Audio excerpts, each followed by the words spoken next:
cry yesterday.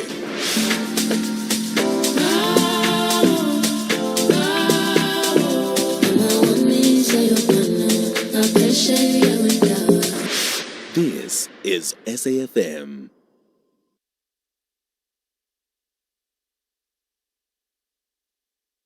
Music never sleeps, and neither do we.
This is SAFM, leading the conversations that move us.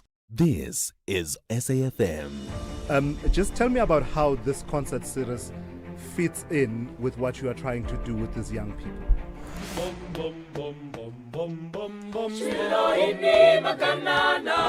The reality is that private funders do not just thoughtlessly throw their resources around.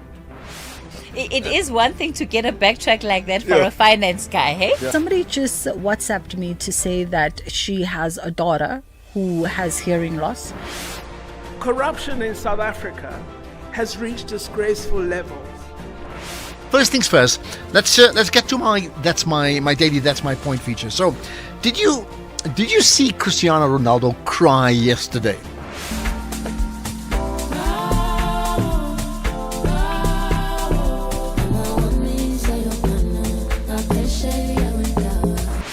This is SAFM.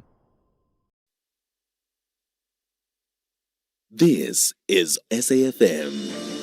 Just tell me about how this concert series fits in with what you are trying to do with these young people.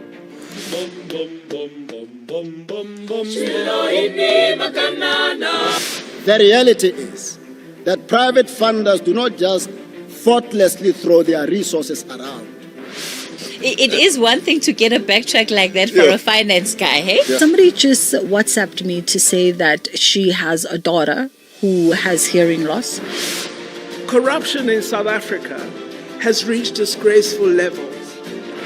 First things first, let's get to my daily that's my point feature. So, did you see Cristiano Ronaldo cry yesterday?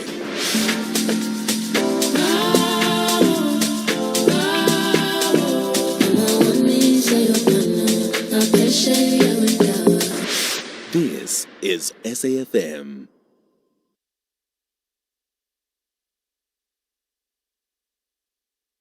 Music never sleeps, and neither do we.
Financial year in Pretoria, the briefing reflected on the NPA strategy, performance and institutional progress during Advocate Batohi's tenure. Batohi says the NPA under her leadership introduced a new way of dealing with corporate crime called a corporate alternative dispute resolution mechanism. Accountability for organized crime, corruption and other crime involving proceeds is two-pronged, and that has been our strategy.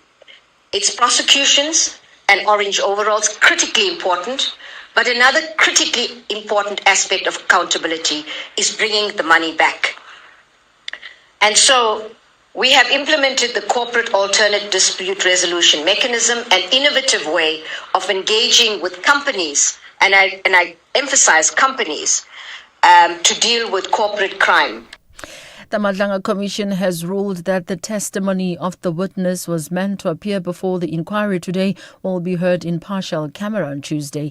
Chairperson Justice Mbuyiseli Madlanga says only the witness's voice will be heard before the Commission. Justice Madlanga elaborates. The witness subpoenaed to appear on 30 January 2026 has applied for his testimony to be presented partially in camera. That is, his image and name not appear publicly. The application is supported by the evidence leaders. Having heard the nature of the evidence involved and the persons to whom this evidence relates, the Commission is satisfied that the physical safety of the witness may be put at risk if his image and name are placed in the public domain during his testimony. The water-stressed Knysna municipality in the Western Cape says it significantly intensified its water security interventions as part of ongoing efforts to avoid day zero. This is also to stabilize the municipal water system. It said the most immediate and effective way to stabilize the system is responsible water use by all residents, businesses and visitors. Sagri Chetty reports. A range of operational, technical and planning measures are currently underway. It's being supported by the Joint Operations Centre in collaboration with provincial and national departments. Knysna Mayor Thando Matika says the municipality is deploying every available resource and exploring all possible interventions to safeguard Knysna's water supply. The Akkerkloof Dam has less than 3 weeks' supply at current consumption levels. Water from boreholes are being tankered directly into the water purification works, with 4 30,000-litre trucks donated by Gift of the Givers currently in operation as part of this initiative. One of the 14 learners killed in a horrific crash between minibus taxi Scholar Transport and a truck in Vanderbijl, Gauteng will be laid to rest at a village in Limpopo tomorrow. 16-year-old Sarwadi Baloyi Mathieu will be buried at Olifantshoek village outside Giyani. The Hoërskool Vanderbijl learner died in hospital 2 days after the crash. Family spokesperson Pastor Stephen Baloyi says the child's life was cut short without realizing her dreams to become a nurse. Service will resume at 6 o'clock in the morning of the 31st January 2026 on Saturday. The family is still in shock, heartbroken by a sudden departure. All their dreams have been washed down to the drain. Burkina Faso's junta has announced a ban on all political parties whose activities have been suspended since the military seized power in 2022. Junta leader Captain Ibrahim Traore has been criticized for suppressing dissent. The move has been seen as the latest action to tighten control. According to Burkina Faso's Interior Minister Emily Zerbo, the ban is part of plans to rebuild the state after what he said were numerous abuses in the country's multi-party system. Zerbo says the old system used to promote division among citizens and weaken the social fabric. Recapping the top story, the Department of International Relations and Cooperation has informed the government of State of Israel of its decision to declare Deputy Ambassador Ariel Seidman of the Israeli Embassy in South Africa as persona non grata. I'm Mondilambana for SFM News. It lies at 3:30. In sports this hour, Basketball South Africa stripped of recognition by Sports Department. Erasmus highlights lock depth issue as Bucks prepare for World Cup, and Alcaraz beats Zverev to reach Australian Open final. More details at 3:30. The National Pulse with Ashraf Garda on SAFM. You're listening to the National Pulse, weekdays 3 to 6 p.m. It certainly is the National Pulse. My name is Ashraf Garda. Welcome to the show. Normally, we've been doing it all week or two. It's either the Madlanga Commission or the Ad Hoc Commission or both. In fact, none of the above now, because all of that is next week's story. but it doesn't mean you can't talk about it. You can certainly do so. And how do you do that? You can call in live when we open the lines to 086 000 2032 and then WhatsApp 0614 104 107. WhatsApp 0614 104 107, right? Lots to talk about. We've got a guest who's always thought-provoking, very, very, well, provocative in terms of his thoughts with regard to South African politics. And he's my fireside chat guest. I'll tell you about him just now. He comes up at 5, right? Shamila Batohi, she's done. Can you believe it? We'll talk about that in a moment. And if you picked up and you may want to comment on that, the charge d'affaires for Israel in South Africa effectively being given 72 hours to vacate the country. Response on that too. Well, let's talk about the Shamila Batohi legacy then. Her term of office comes to an end, well, working day today, technically tomorrow, right? And there's been lots said about promises and the stature that she had coming in to the position. But overall, if I asked you this right away and you can WhatsApp, give me one word, just one word, not a sentence, a word to describe her tenure, her term, heading up the NPA, what would that one word be? And you can tweet it out, you can WhatsApp it, as always, in text or voice note form, just the one word. So that's the point. There's been many people who've been frustrated by her, but then she herself has indicated that she's been frustrated as well. So let's reflect on this. Can you believe it's a 7-year term that she's been in charge? Let's reflect on that with Dr. Suhaifa Bamji, who's a senior lecturer in criminal law at the University of KZN. Dr. Bamji, thanks for joining us on the National Pulse. Thanks, Ashraf. Thanks for having me. Thank you. Well, maybe I should ask you this. Give me your one word to describe the term of office of Shamila Batohi. I think your or ish is one that I think South Africans can... it's an emotion, it's not a word. So did you say ish? I'm just trying to hear that correctly, yeah? First was your, then was ish. So I'm conflicted between which of those two I would like to use. Right. But the reason also is because I think it's about expressing an emotion rather than just a word.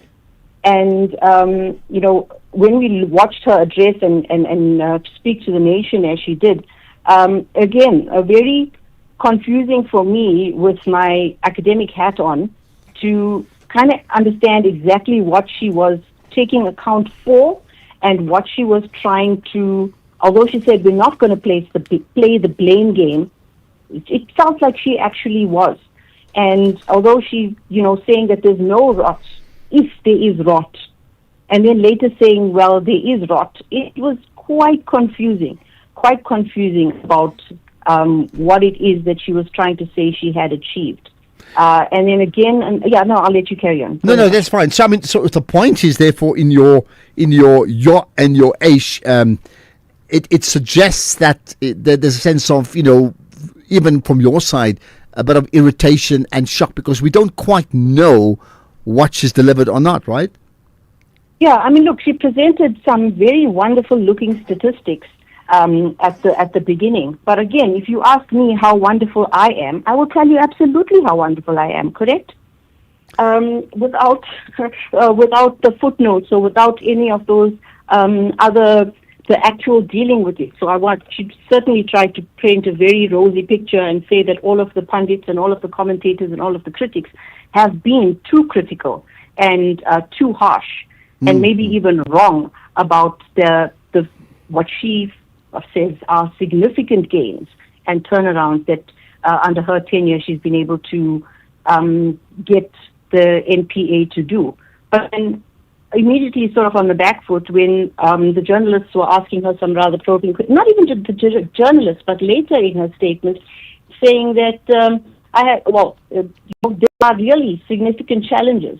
Then she asked also to one of the journalists, when who asked, how do you say that is the NPA better? She turns it and says, it depends on how you define better. Which is a pretty straightforward question, isn't it? Are you leaving it in a better position than when you joined it, right? Yeah, she says, it depends on what you define better is. And if better means that I've put all of these structures in place and I've started upskilling people, yeah, then we're definitely better. But if you're measuring better by how many high political corruption cases that have been brought to fruition, then maybe we're not better, that sort of thing. But people just want to know when you came into the office, you did not come in blind or naive to the challenges that this particular portfolio has.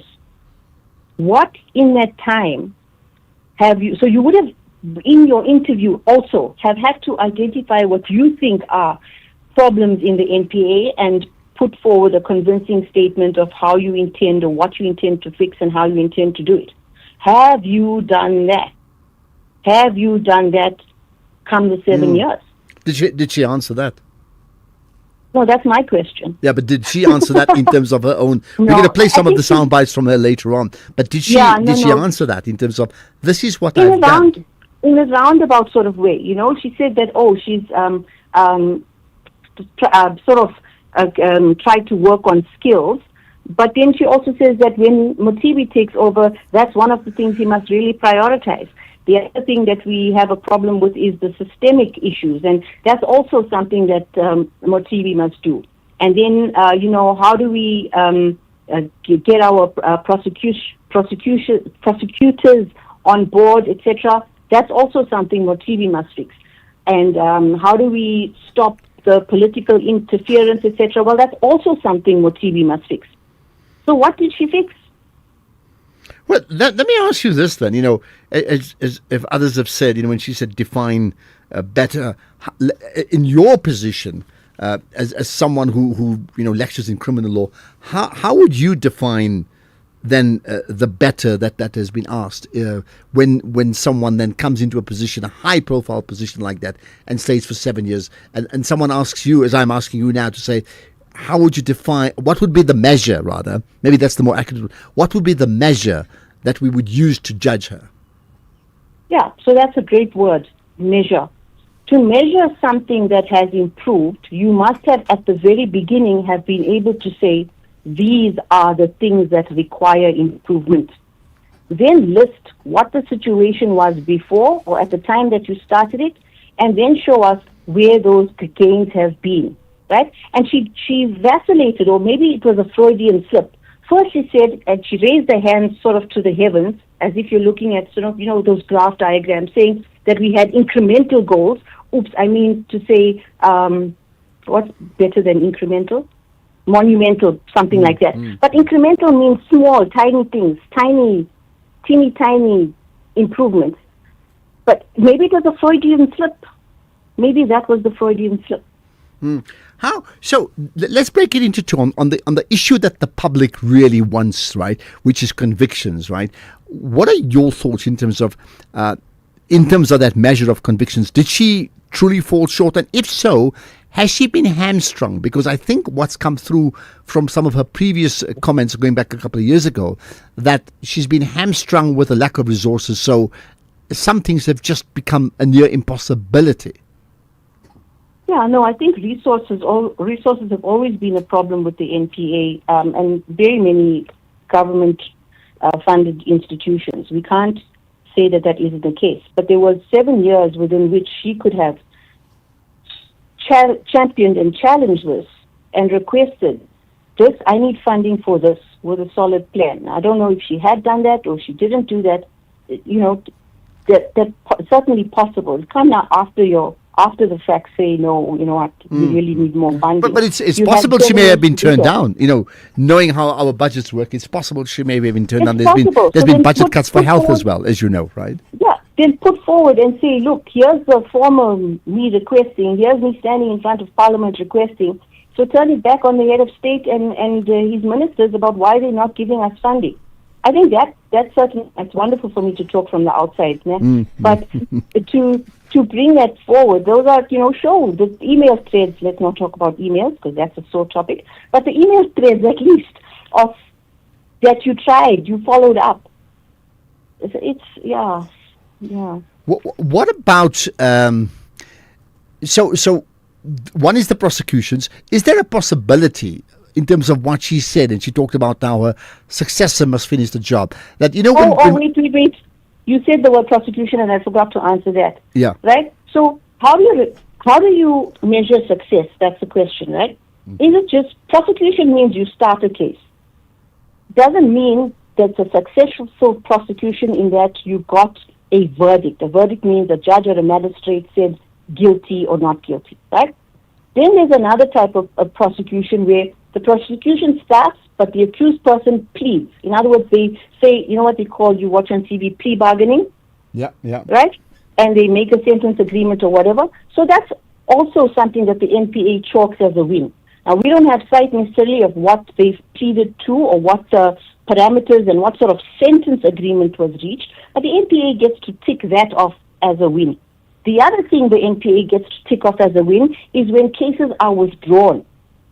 Withdrawn means we're just pulling out of this. Why? Because a key witness or whatever has withdrawn or not giving statements, and that's kind of like what's happening in terms of the inquiry, where the key witness just stopped cooperating, and on the various many other commissions that are going, some incremental, not incremental, but strategic and important witnesses have now said that they're not going to give testimony, they're not prepared to give testimony. So how you measure success or wins, it depends on who's writing what we want. Yeah, true. Is it possible, and you know, she alluded to that, and you said so earlier, that some of the things would be left to her successor to complete. And, you know, I think of I think of a rugby coach who sets in motion a 3-4 year plan to build a team, and then he retires, and then somebody takes over and wins the cup, but the real groundwork was done by somebody else. Is there any chance that in fact there's some serious groundwork done by Shamila Batory that we don't see because it's below the ground, literally, but the beneficiaries will come from the successor and then us as a country later on, so that we may have a better view of her later on as opposed to now? Well, even if such a thing is there, why hasn't she been more vocal, more convincing about these, you know, the actual structure, infrastructure, or, you know, when you're building your dream football team towards, you know, World Cup victory, but you suddenly step out 2 days before the game, but someone else gets the glory, right? Mm-hmm. But let's look at what she listed as what things need to happen in the NPA. In other words, what Mothibi needs to do. He needs to establish operational and financial independence. The NPA needs its own accounting officer. There needs to be comparable salaries across the industry. He needs to address the skills. And all she's done really is she said she's got full confidence in Mothibi, and she's doing a comprehensive handover. So those four things, we might just say that they're 4 things, but they're actually massive. And some of these, at least, she should have addressed during her tenure in the 7 years. Remember, Mothibi is only got 2.5 years. This is a massive ask for 2.5 years. A massive ask. Indeed. Here's the last thing to you, Dr. Bamji. Would the NPA, in terms of how you see it, is it in a better position now than when she started? She seems to think so. I don't think so. The president seems to think so. The Minister of Justice seems to think so. But I think very many of us from the outside looking in, it's not better. It still exists. The NPA still exists. The structure is there, I suppose, but it's not better. It's standing, but it's not better. I said finally, I'll give another finally. Should we, you know, as we talk, there's the Madlanga Commission and the Parliamentary Ad Hoc Committee on the go, right? And, you know, that talks of massive compromises that has been made by high-ranking people, middle-ranking people, that has just shocked the nation, right? That if there's less confidence by the public in the NPA as well, and by extension Shamila Batory, is it also that she also is a victim of these massive undercurrents that are playing out that she just cannot control? Yeah, but look, in her statement that she made when she was answering, she said, "I have not been under political pressure, and I have not." But that doesn't mean for anybody else in your big team, right? Everybody else, and you can't say that you're blind to those sorts of things. We see the interference, whether it's a business interference or a political interference. The reason we're having all of these very many commissions, and it's really hard for me to keep my hair on straight about which commission I'm looking at any given time, because even the players and the actors and the names seem to be repeated. Mm-hmm. So I don't know. But the political interference and the fingers are everywhere, and that's a concern. So you need someone to definitely and maybe that last part that you say, that last part that you say, I don't know, is a reflection of all what we're all thinking right now. I don't know, or we don't know, and maybe she doesn't know either. Well, thank you for joining us, Dr. Swahifa Bhamji. Thanks for your insights. Dr. Bhamji is a senior lecturer in criminal law at the University of KwaZulu-Natal. Now, the key word is reaction. Let's get reaction from you. What do you make of the 7-year journey of Advocate Shamila Batory as the NPA boss, outgoing? So last day in office today, she said lots of things. We're going to play some of her sound bites later on, but I've asked you for one word because I just like the one word that reflects your emotions now that she's come to the end of her term. And there are many, and they're not very, very complimentary, I can tell you, but I certainly want to know it. One of them saying disastrous. I mean, that one comes through. Another one says underwhelming. But fine, you keep it going. We'll pick it up. This is the National Pulse. You can WhatsApp right away, 0614 104 107, and then 086 000 2032. Oh yes, I'll tell you who's the Fireside Chat guest right after this.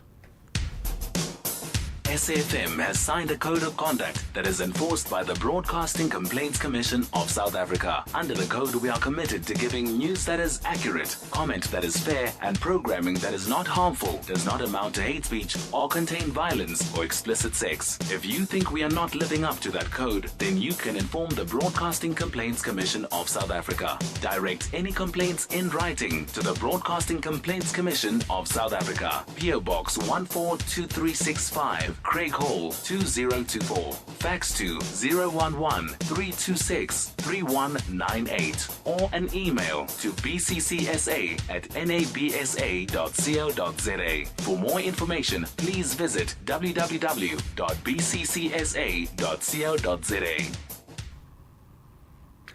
Right, for over 60 years, African artists have performed at the Montreux, right? Now, Montreux comes to Africa.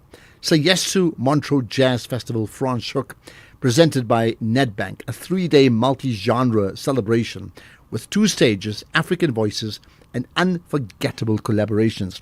Listen to the names, from Salif Keita on the Archers to Madala Kunene and Sibusile Kaba in the Jazz Village. This is music with depth and connection. So tickets for the Archers stage are now on sale via ticketmaster.coza. Say yes. Ashraf Garda on the National Pulse. Right, let's hear from you. By the way, Prince Mashele. Yeah, you got it? 5 to 6. Fireside Chat with him. Don't miss that. Here's comments, and it's interesting. I mean, because it mixes different things. The National Pulse, good day.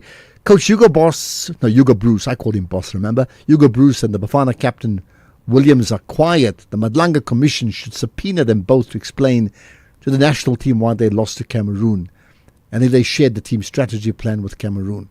Just like the head of Hawks, General Sanona, who shared sensitive SAPS information with Vusikat Matlala. Coach Hugo Bruce and Bafana captain should account to us before the World Cup kicks off. Anonymous here. I really don't know what you're trying to tell me.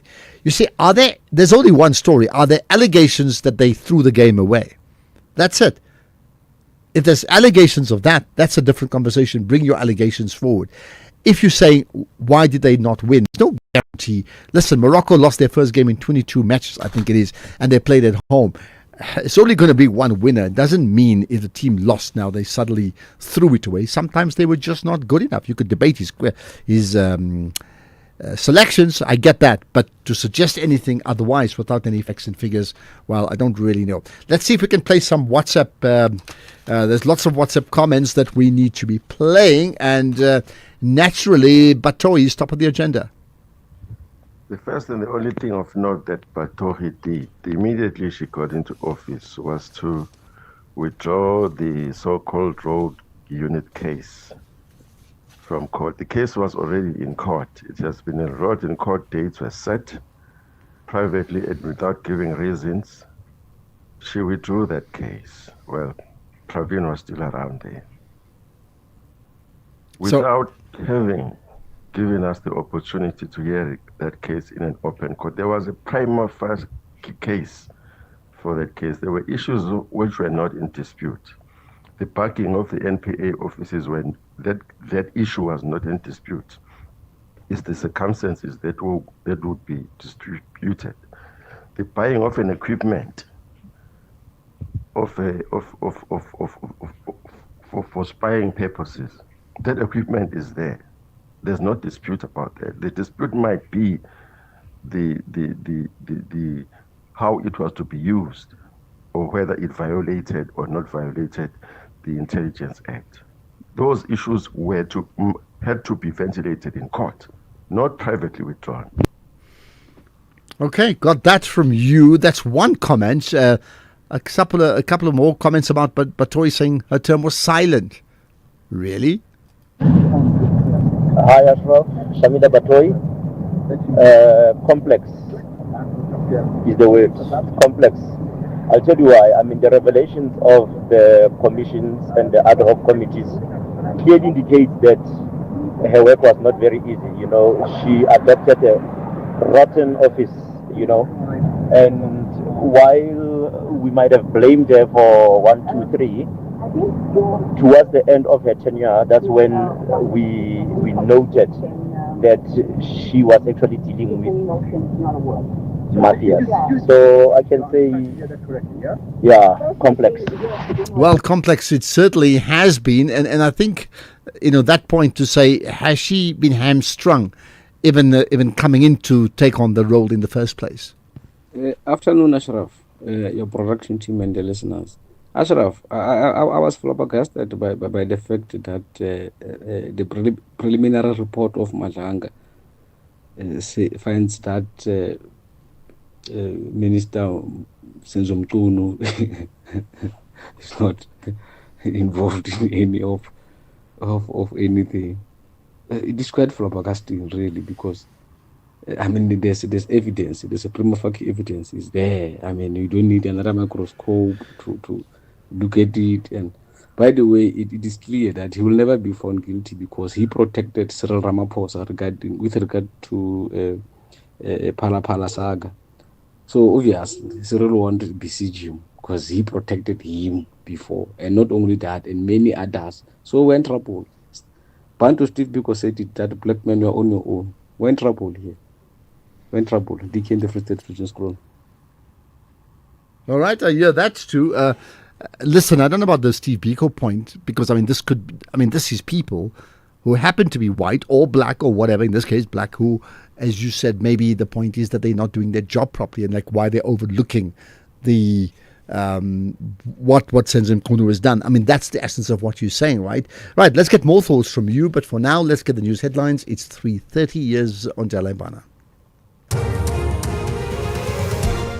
Thank you, Ashraf. For the news headlines, outgoing National Prosecuting Authority advocate Shamila Batohi has denied walking out of the Kabinda Commission of Inquiry, saying she's not a delinquent. The Department of International Relations and Cooperation has informed the government of State of Israel of its decision to declare Deputy Ambassador Ariel Seidman of the Israeli Embassy in South Africa as persona non grata, and Russia says it's agreed to stop shelling the Ukrainian capital Kyiv until Sunday at the request of US President Donald Trump. A full update follows at the top of the hour. SAFM, guiding you through the rush hour traffic. Good afternoon. Starting off in Gauteng, the N3 northbound and Bedford View slow moving on the ramp to the N12 east at Giluli's interchange. The M1 southbound is slow moving towards Crown interchange in central Johannesburg, and a crash on the N1 southbound after Avonia Road. In KZN, a stationary vehicle on the N2 southbound after the Umgeni Road ramp.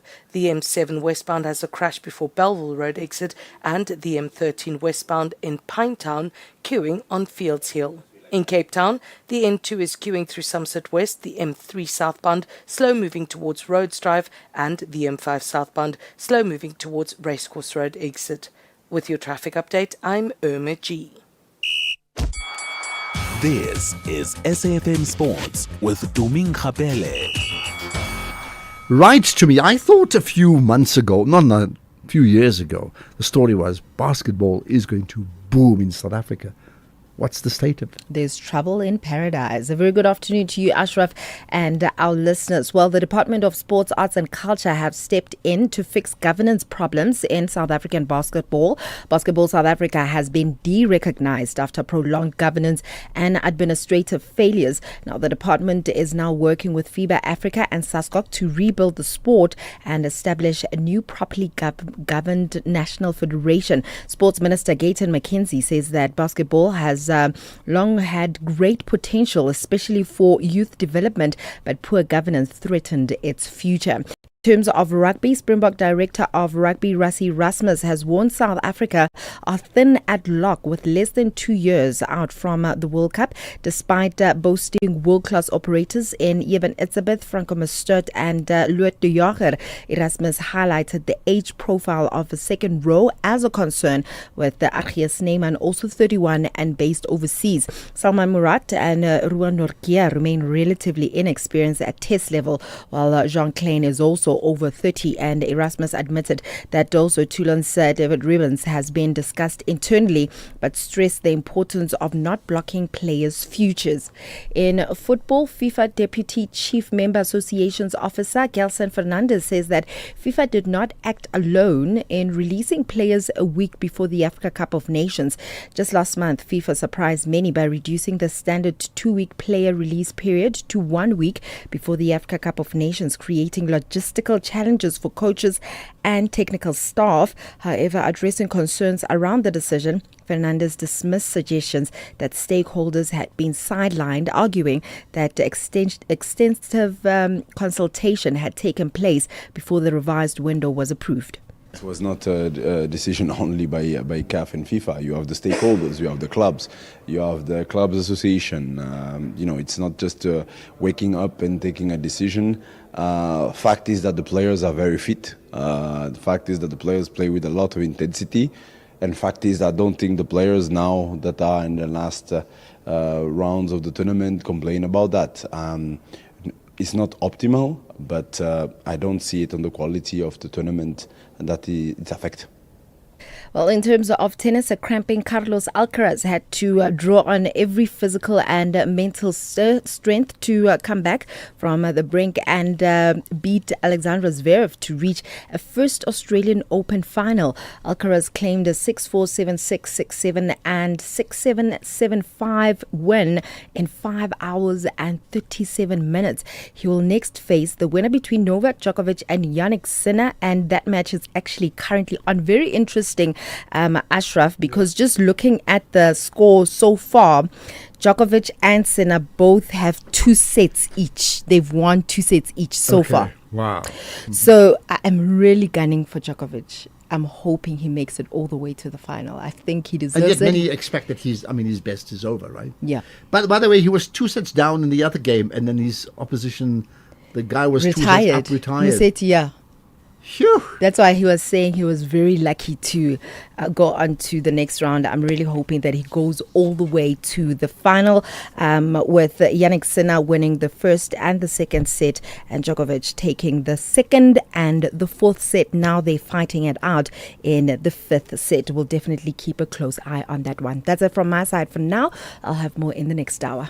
Like a mother's love, Mama Money is always there for the things that matter most. This back-to-school season, when school fees need to be sent home, trust Mama Money to help you support your family with ease. With fees from just 2%, you can send money to over 70 countries across Africa, Asia, and Europe using the Mama Money app. Get started today. Download the app now, register, and make education happen. Mama Money. Mama makes it happen.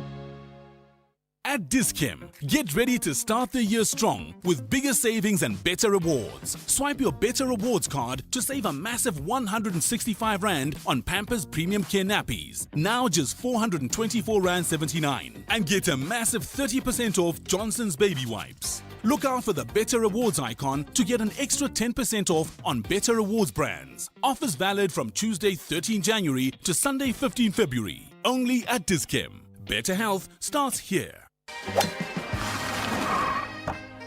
Sorry I'm late, Sevi. Had to fetch my lucky putter. No worries, let's go. We're teeing off in an hour. Great. We're taking your car. Can't. It's already taken. What do you mean taken? It was right here when I left a few minutes ago. I sold it to Weber Cars and made a whole lot of green. Birdie told me that's the best way to sell your car. Not only the best way, it's the fair way. Kom ons vat die pad. Don't be doof, be savvy. We buy cars geared for a fast sale, geared for you. Ashraf Garda on the National Pulse. Right, so I'm expecting some reaction. The big news story is South Africa expelling the Israeli chargé d'affaires, their top diplomat in the country, from our country. He's got 72 hours to leave. I mean, the one person I remember, the reverse, not from Israel, from the USA, was Ibrahim Rasool, right? So this is another one, and I'll try and read out that statement just now in terms of what they said. But your reaction is most welcome. But in essence, they were suggesting, the international relations, that he's been undermining with his pronouncements South Africa, that is, all this time. Right, let's move on to another issue. It's 1 year for Goma, G-O-M-A. Remember that, the second battle of Goma, so 1 year since that anniversary. That deal between Kinshasa in the Congo and Washington related to critical minerals and the role of South Africa as it was part of the SADC peacekeeping mission in the war-hit region, remember? So with me is Advocate Sipho Mantula, who's a researcher at the Thabo Mbeki African School. Sipho, how are you? We can hear you in the morning, so do we say Advocate Sipho, just Sipho, or listen to the guy early in the morning?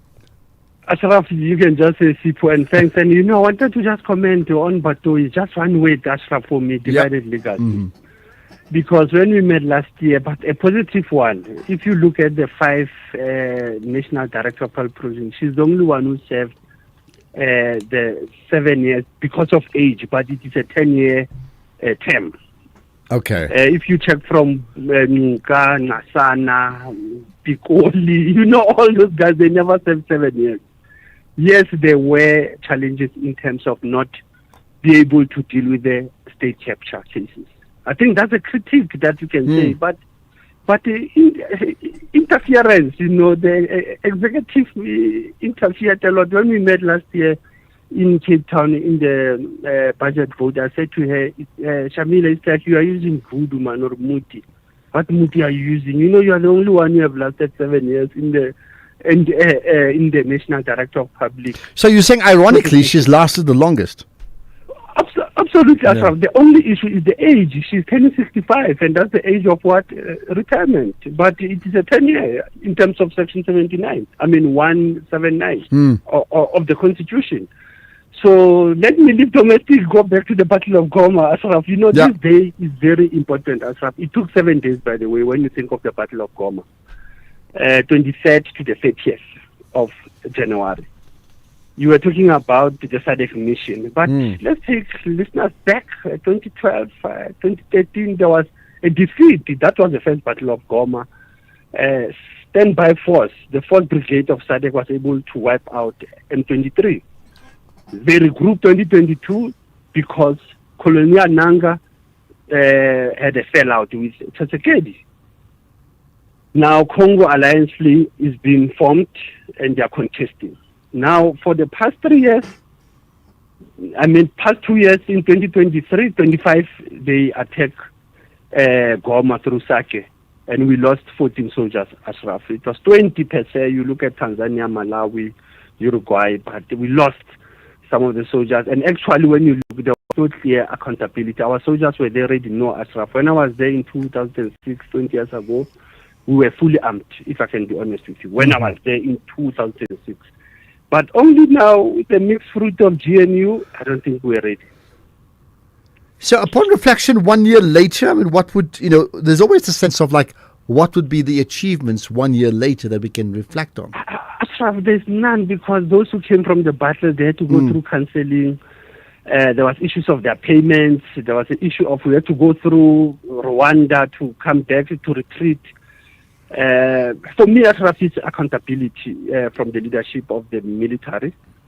Secondly, is how in the future South Africa will be engaging on the peacekeeping missions. Because we have been accused for being outside the country, not focusing on the internal domestic challenges. Maybe it's time, and last year you recall the Thabo Mbeki Foundation, we had a peace security dialogue. We had a Congolese. And they pleaded Sun City 2. Ashraf, I don't know where will we take that money. When we did Congolese dialogue in 2006, we spent 52 million, Ashraf. A day it was $1 million. And there you had a rogue Bemba who could leave the meeting, in the middle of the meeting, take his aircraft, go and fight in CAR. You had Joseph Kabila, young Kabila. You had 4 vice presidents and 1. As you were talking about Washington consensus, Doha consensus, I call them transactional peace meals, not deals, meals. So nothing new after those. That's why you still have M23 still trying to talk with even Kinshasa. 1 year later, the Congolese in Goma, which I've been part, I've been into Goma, Ashraf. Sometimes you don't Google Goma. Having been to Goma, I can tell you Sake is the first point of call. Once you capture Sake, nobody can go into Goma. Yeah, okay. Masisi, Rutshuru, Walikale, and that's where the minerals are from, by the way. But let's talk about the minerals, because one of the features of any Donald Trump-driven peace deal, in inverted commas, is like, he says this piece, and then there's a sense of like that happened very quickly, and then we find later on there's like serious unfinished business, meaning they haven't crossed the T's and dotted the I's, and they call it peace. I can look at the Israel-Palestine story in the same vein, right? But often enough, it's linked to a reward. There's like a big financial prize for a peace deal. So here, in terms of the minerals you talk about, what has happened in the 1 year? Actually, the M23 have amassed a lot of money. Even Rwanda, they've made a lot of money because they were still in the midst of a conflict.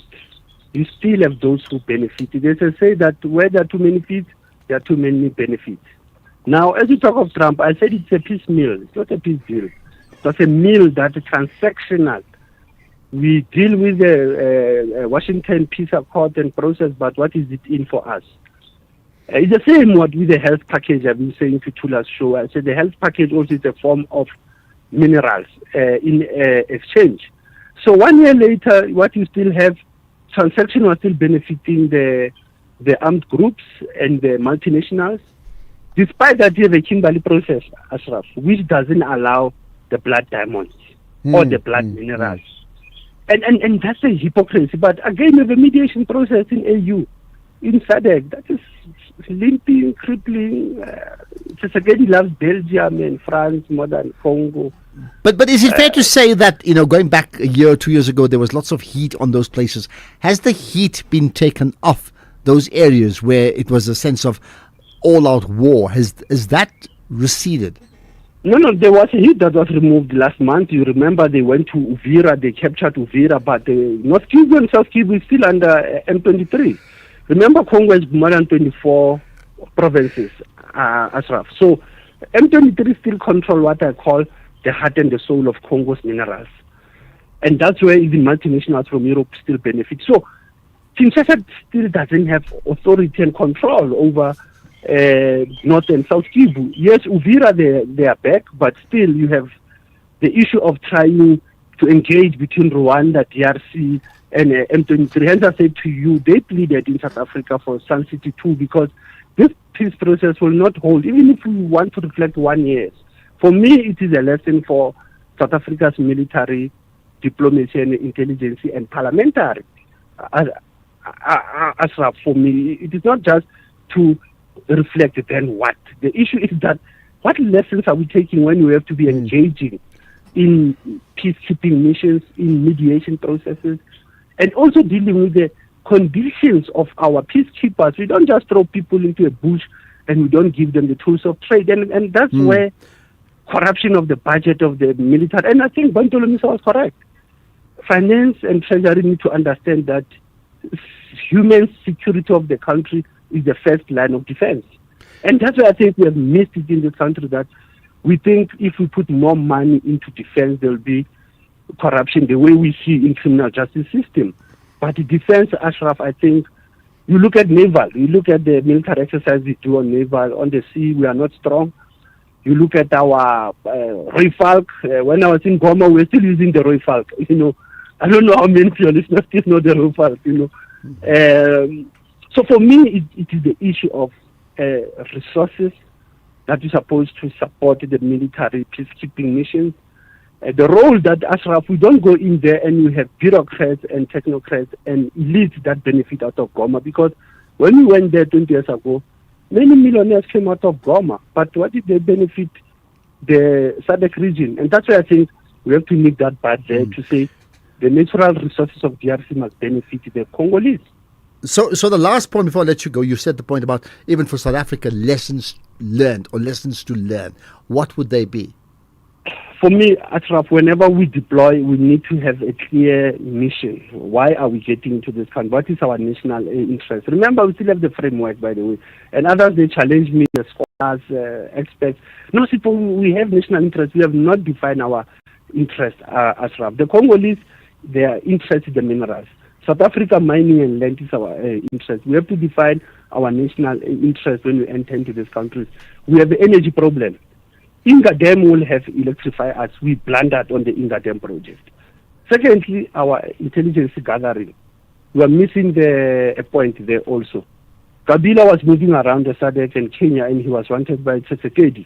How do we manage the immunity of presidents when we want to try for peace in the DRC? Thirdly, how do we avoid South Africa to follow Washington and Doha process when we could have initiated SADC and the AU processes now? You can have 5 presidents engaging on DRC. Probably they are late. They are overtaken by events.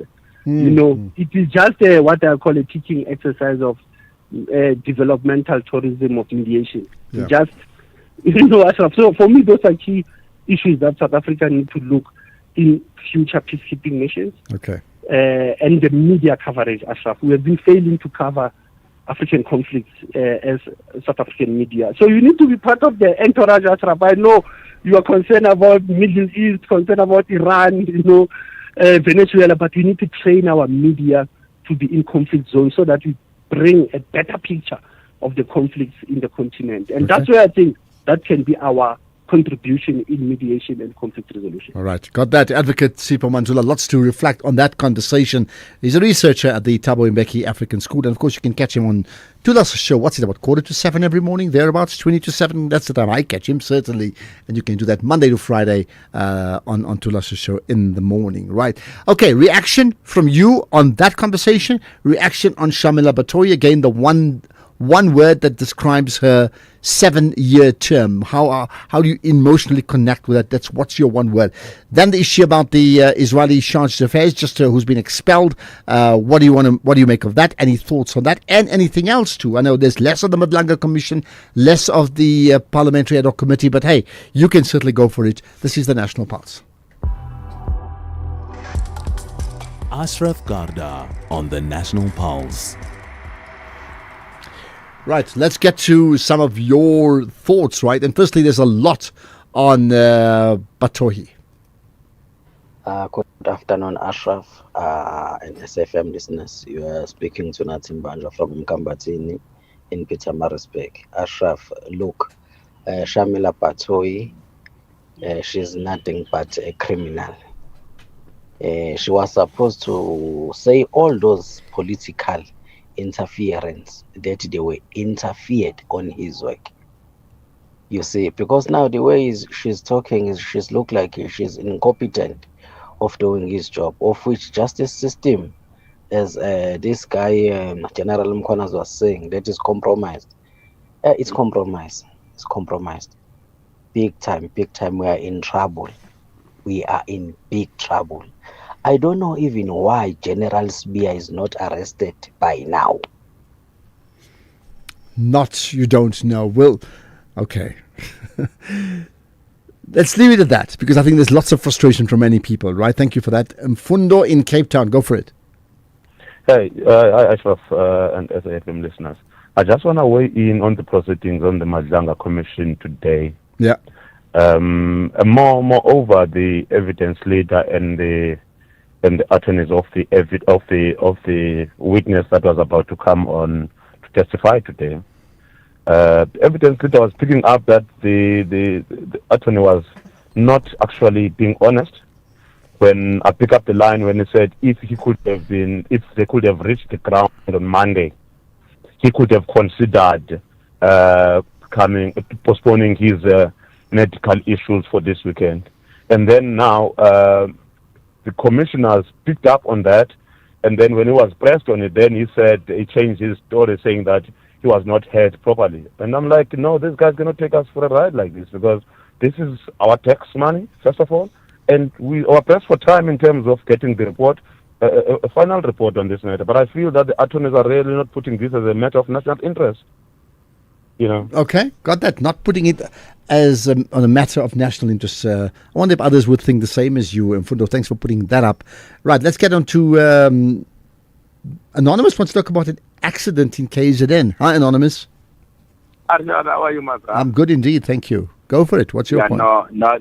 My point. You know, I heard the minister yesterday talking about the accident, that horrible accident. You see, now I don't know how many people that are dead within a month on these taxis. So is it bad? Is it bad? Badly bad.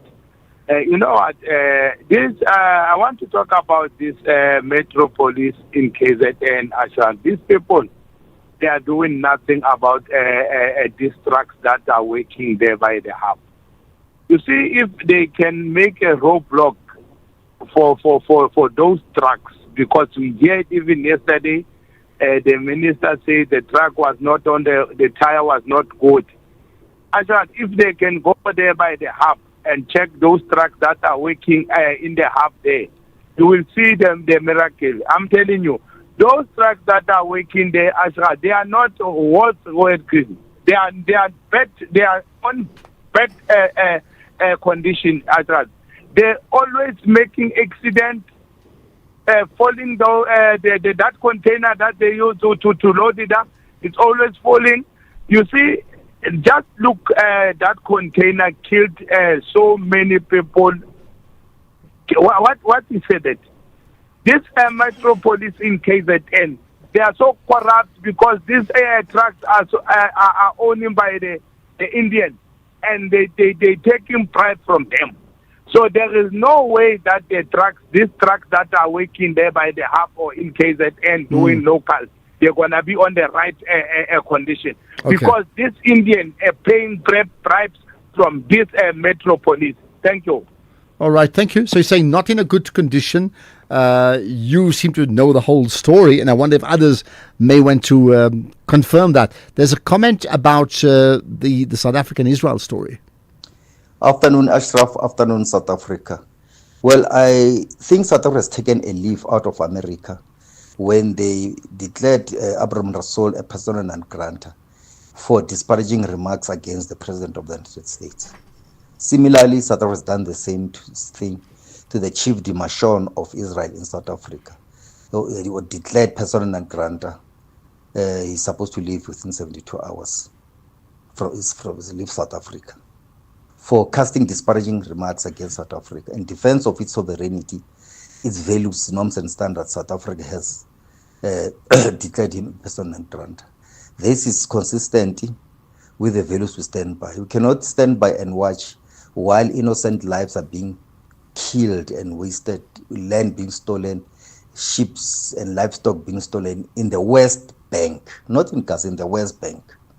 And after that, they annex the land and put an Israeli flag. That's against our values. Good up, South Africa. Major from Katem. Okay, so you are you think we made the right decision. Somebody else say just off air, like there's enough of these battles with other countries. Just why would we even want to like light the fire? But I mean, you may see that very, very differently, isn't it? Here's another comment on the same issue. No, I played that. Sorry. There's more on Batohi, right? Ashraf. On Shamila Batohi, how do I describe her? A political tool of Ramaphosa faction backed by the media. That's how her whole tenure at the NPA it was. Thank you. Means in deep blue. Okay, political tool is what you say. Here's another, and it's about the Cricket World Cup. Ashraf, good afternoon, man. Flores from the beautiful Winelands. Ashraf, with the World Cup, Cricket World Cup next month in India. And this virus, man, this new virus that's all of a sudden showing its ugly head. I think we as South Africans, we should not take this lightly. We thought that the coronavirus was in China, but before we knew it, it was here in South Africa. And the cricket world people are going to assemble there from all over. Yeah, ooh, please, the virus should just stay there and it should be contained. Have a good show, bye-bye. Okay, thank you. Well, tell me more about the virus. I'm a bit dumb on this one here. Is there a virus in India, for example, that we should be concerned about? Our cricketers are going to play there. More about Batohi. Good afternoon, Ashraf. On my opinion, Batohi was just like a spectator. She was watching all the corruption that happened in front of her, doing nothing. She was just a spectator. At the end of the day, she was getting a lot of money for doing nothing. Thank you. Getting money for doing nothing. This one is more significant in terms of the comment. Good afternoon, Ashraf and SFM listeners. I think when it comes to Shamila Batohi, she was brought in to come and protect Ramaphosa. It's like that lady, the public protector. Her sole existence is just to protect Ramaphosa or those in Ramaphosa's faction. Nothing else. Thank you. So you think so? That's it. Just 7 years, protect me, the president. Good afternoon, Ashraf. This is Makwara Shinyazo from Thoyando. You know what, Ashraf? One word to describe Batohi, I would say she was excellent.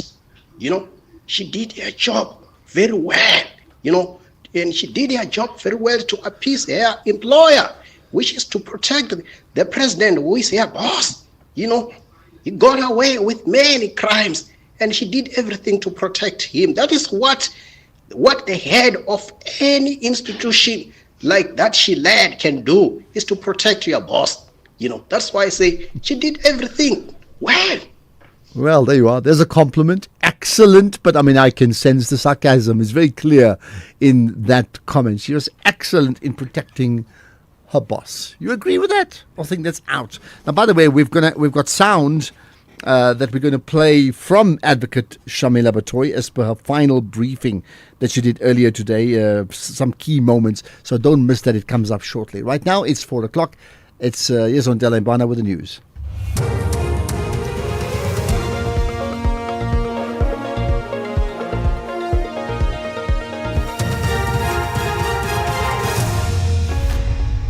Thank you, Ashraf. On the top stories, Batohi denies walking out of the Nkabinde Commission, and Russia agrees to stop shelling the capital of Ukraine. For SFM News, I am Ondela Mbana, and a very good afternoon. Outgoing National Director of Public Prosecutions, Advocate Shamila Batohi, has denied walking out of the Nkabinde Commission of Inquiry, saying she's not delinquent. Speaking during her final media briefing in Pretoria on the NPA's annual report for the 2024-25 financial year, Batohi emphasized her commitment to the Commission's process. This comes after reports that she allegedly refused to return to the Nkabinde Inquiry without legal representation. Batohi says she is only human. But I would like the people of this country to understand that we're all human.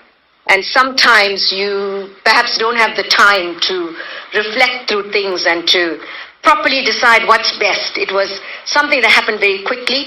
I didn't have access to legal counsel. I couldn't speak to my lawyer at the time. So I couldn't bounce it off anyone in terms of how should I deal with this.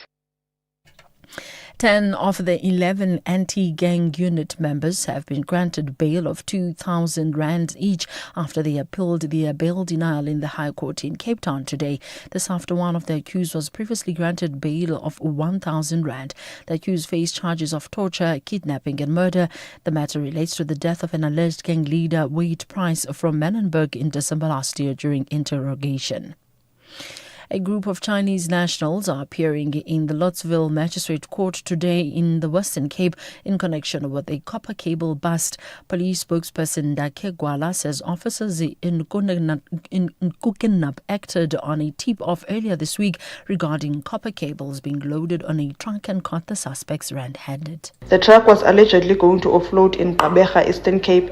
Police headed to the address immediately and caught 25 suspects in the act. It was established through investigation that the cables belong to Eskom. The value of the cables is yet to be determined. The suspects are 24 males aged between 24 and 50 and a 39-year-old female who were all detained for possession of presumable stolen property. The KwaZulu-Natal government says a task team has already been established to oversee and address the challenges faced by special schools in the province. This follows concerns raised by the various organizations advocating for the rights of learners with disabilities. It said many of the province's special schools are at the verge of closing down due to financial challenges and lack of support in ensuring the provision of quality education. Premier Taminduli conducted oversight at Ningizimu Special School in Montclair and St. Raphael School. I'm happy that we are here not only to listen at the problems, but at the same time to find solutions together. The very important role of the legislature, which is oversight, as led by Dr. Kika today, will turn around some of the challenges that have been in fact reported or reflected today. The Department of International Relations and Cooperation has informed the government of the State of Israel of its decision to declare Deputy Ambassador Ariel Sedman of the Israeli Embassy in South Africa as persona non grata. It has given Sedman 3 days to leave South Africa. It says this decision follows a series of unacceptable violations of diplomatic norms and practice which pose a direct challenge to South Africa's sovereignty. Ditabatsotetse reports. The Department of International Relations says that these violations included the repeated use of official Israeli social media platforms to launch insulting attacks against President Cyril Ramaphosa and a deliberate failure to inform DECO of purported visit by senior Israeli officials. It says such actions represent a gross abuse of diplomatic privilege and a fundamental breach of the Vienna Convention. It added that they have systematically undermined the trust and protocols essential for bilateral relations. Russia says it's agreed to stop shelling the Ukrainian capital Kyiv until Sunday at the request of U.S. President Donald Trump. The Kremlin spokesman Dmitry Peskov says the truce is aimed at facilitating peace talks due to Abu Dhabi the same day. Indeed, President Trump made a personal request to President Putin to refrain from attacking Kyiv until the 1st of February. This is in order to create favorable conditions for negotiations. That's all I can say on this matter. Recapping the top story, outgoing National Prosecuting Authority advocate Shamila Batohi is denied walking out of the Ngabinde Commission of Inquiry, saying she's not delinquent. I'm on Lambano for SFM News. It lies at 4:30. In sports, the SAWA President Ramaphosa receives the FIFA World Cup trophy. Mamelodi Sundowns look to apply lessons from Al Hilal draw, and Djokovic and Sinner in decider set in semi-final thriller. More details at 4:30. SAFM, guiding you through the rush hour traffic. Good afternoon. Starting off in KZN, Stapleton Road southbound in Pinetown is where a crash is reported before the M13 highway and a stationary vehicle on the N3 northbound after Key Ridge West Ramp. In Gauteng, the N1 northbound in Pretoria slow moving towards Garsfontein Road. Main Reef Road in Amalgam is slow moving at Dorada Avenue, and Allendale Road in Midrand slow moving at Harry Galeon Drive. In Cape Town, the M3 southbound slow moving towards Rhodes Drive, a stationary vehicle on the N1 outbound and a stationary vehicle on the N2 inbound at Meway Ramp. With your traffic update, I'm Irma G. Stay safe on the roads. SAFM is with you. As we celebrate 90 years of existence, SAFM takes you back to the voices that shaped a nation. Xolani Gwala will be back again for you 6 to 9 Monday here on SAFM. And thanks, Xolani. Good morning and welcome to Morning Talk with me, Kim Gabadeli. The name is Bongi Kwala. Good to be with you till midday today. Let's engage South Africa. Welcome to Morning Talk on SAFM, South Africa's news and information leader, with me, Rowena Bird. 90 years of trusted voices. This is SAFM. As the nation seeks answers, SAFM brings you live, uninterrupted coverage of Parliament's ad hoc committee investigating allegations made by KwaZulu-Natal Provincial Commissioner, Lieutenant General Nhlanhla Mkhwanazi. You can also stay up to date with the Judicial Commission of Inquiry into Criminality, Political Interference and Corruption in the Criminal Justice System. Stay informed, stay connected. Tune in live on SAFM 104 to 107 and follow the coverage across our digital platforms live on Facebook, X and YouTube at SAFM Radio. SAFM, leading the conversations that move us.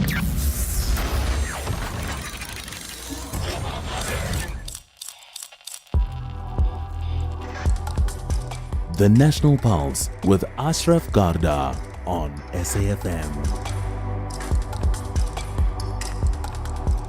You're listening to the National Pulse, weekdays 3 to 6 p.m. I'm looking at your tweets, Pumzile and Tombela, saying the one word for Batohi, inexplicable. And the other from Kalangale saying useless. What do you think? What is your one word that you would use that reflects your emotions when reflecting on the 7-year term of now the outgoing Shamila Batohi? Now, she gave her final briefing today. So let's pick some key moments from that briefing. First, she made the point that I had earlier on with a guest that I had, Professor Bamji, right? Dr. Bamji, in fact, that she had to engage in a rebuild. The past 5 years, and I say 5 years because although my term has been 7, we were interrupted by COVID and we didn't have a leadership team. So the work really of rebuilding started about 5 years ago. And so over this period, the NPA has moved with urgency and determination to respond to our mandate. It has been an incredibly, incredibly challenging journey. We had to rebuild a broken institution while simultaneously, and I repeat, simultaneously, delivering on our core prosecutorial responsibilities, given the understandable impatience for accountability and justice in this country. The work is not yet complete, but you may, as people of South Africa, rest assured that a solid foundation has been built for a stronger, more effective NPA. We have shifted from a phase of stabilization when I took office to one of consolidation with increasing signs of institutional resilience and operational impact that I will talk about. Our performance has improved from meeting our targets, meeting 50% of our targets in 2020, 2021, and look at all of our previous annual reports. We moved to 75% in 2022, 2023. And then we moved to we were around 73% in 2023, 2024. And in 2024-2025, the last year that I'm reporting on, we reached 86% of our targets.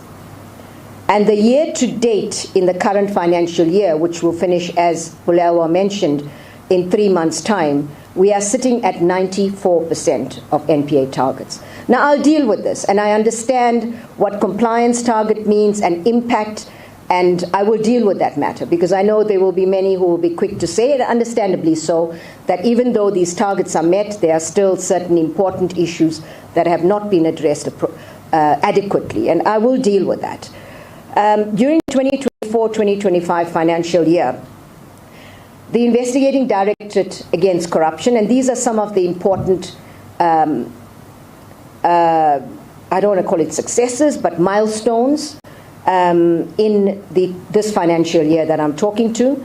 The IDAC was formally established in August 2024, and this has to date enrolled 50 high-profile matters involving 332 accused persons and entities. You will note that the Transnet matter is in court next week, and in as much as many cases, important cases, have not gone to finality, many of the key Gupta lieutenants are in court, and many of them in this particular case as well. Right, and there's more from Shamila Batohi. He then made the point about what the NPA needs. I mean, what's holding it back? We need solid and reliable crime intelligence. We need a judiciary that is committed to dealing forcefully with Stalingrad or so-called delaying tactics.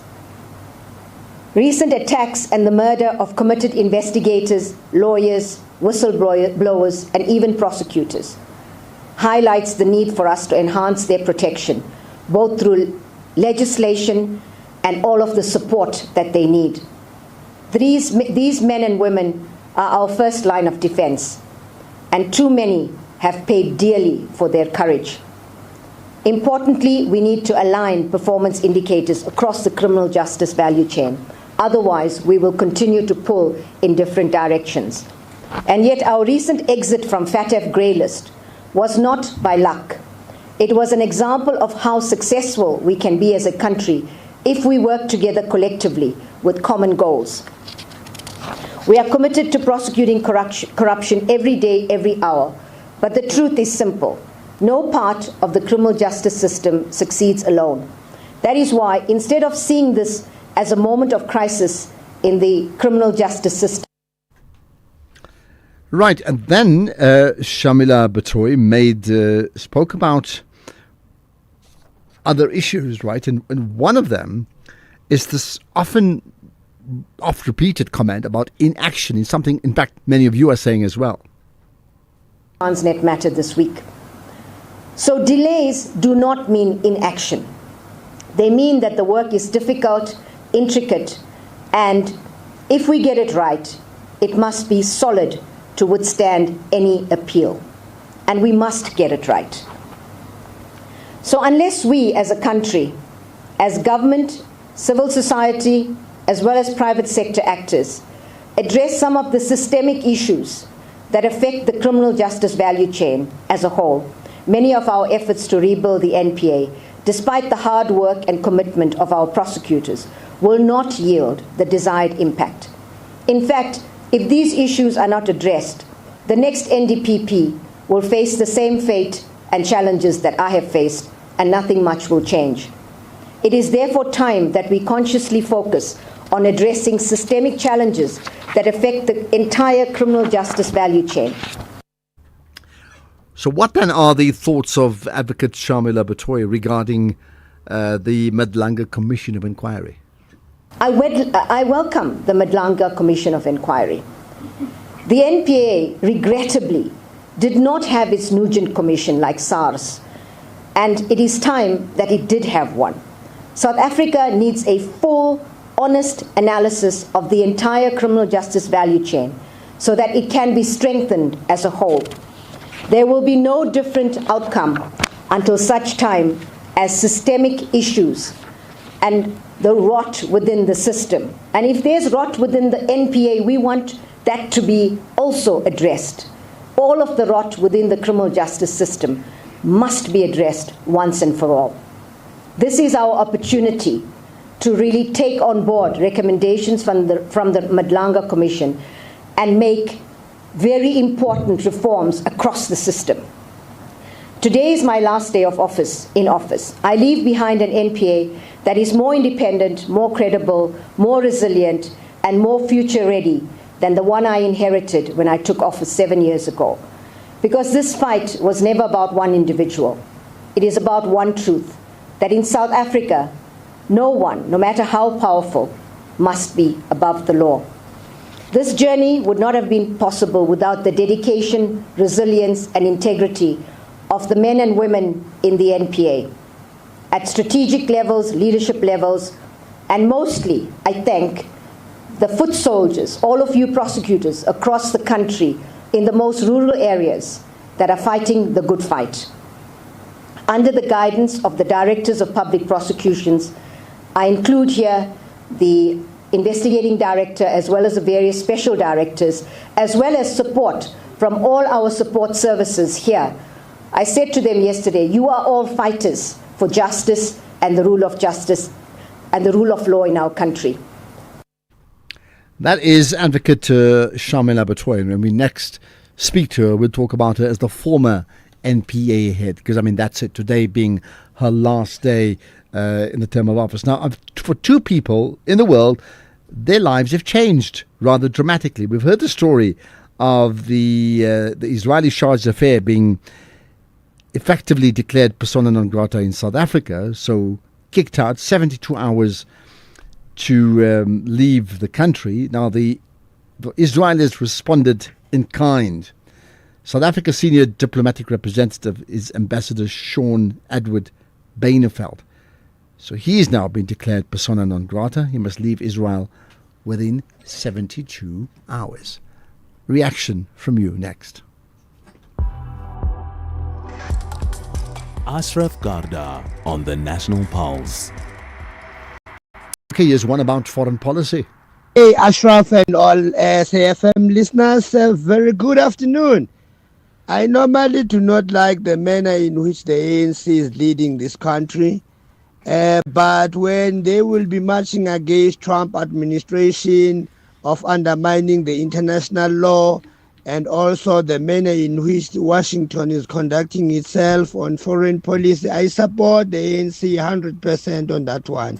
That's Andile from Stakespate in the Eastern Cape, nearest to borders. Thanks, Andile. By the way, was that an ANC decision or is it a government decision? I'm just talking in general, right? What do you see it as? Ashraf, one word for Shamila Batohi. Incompetence. That's the only one way that I can give to her. She's so incompetent. Earning money for nothing. Just rubbish.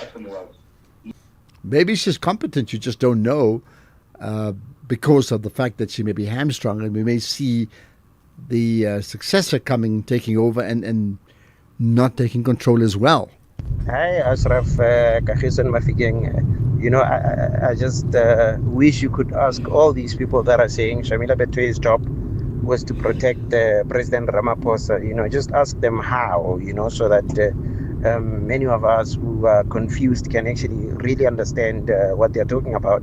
Because I think, you know, we have fallen into a trap as South Africans of always criticizing and always wanting to blame someone, you know, without critically analyzing the situation that is in front of us and scientifically really understanding what is happening, you know, and why we are where we are.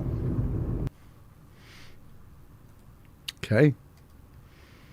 Interesting that you've referenced that a long time before. What about that conversation we had about, the SANDF?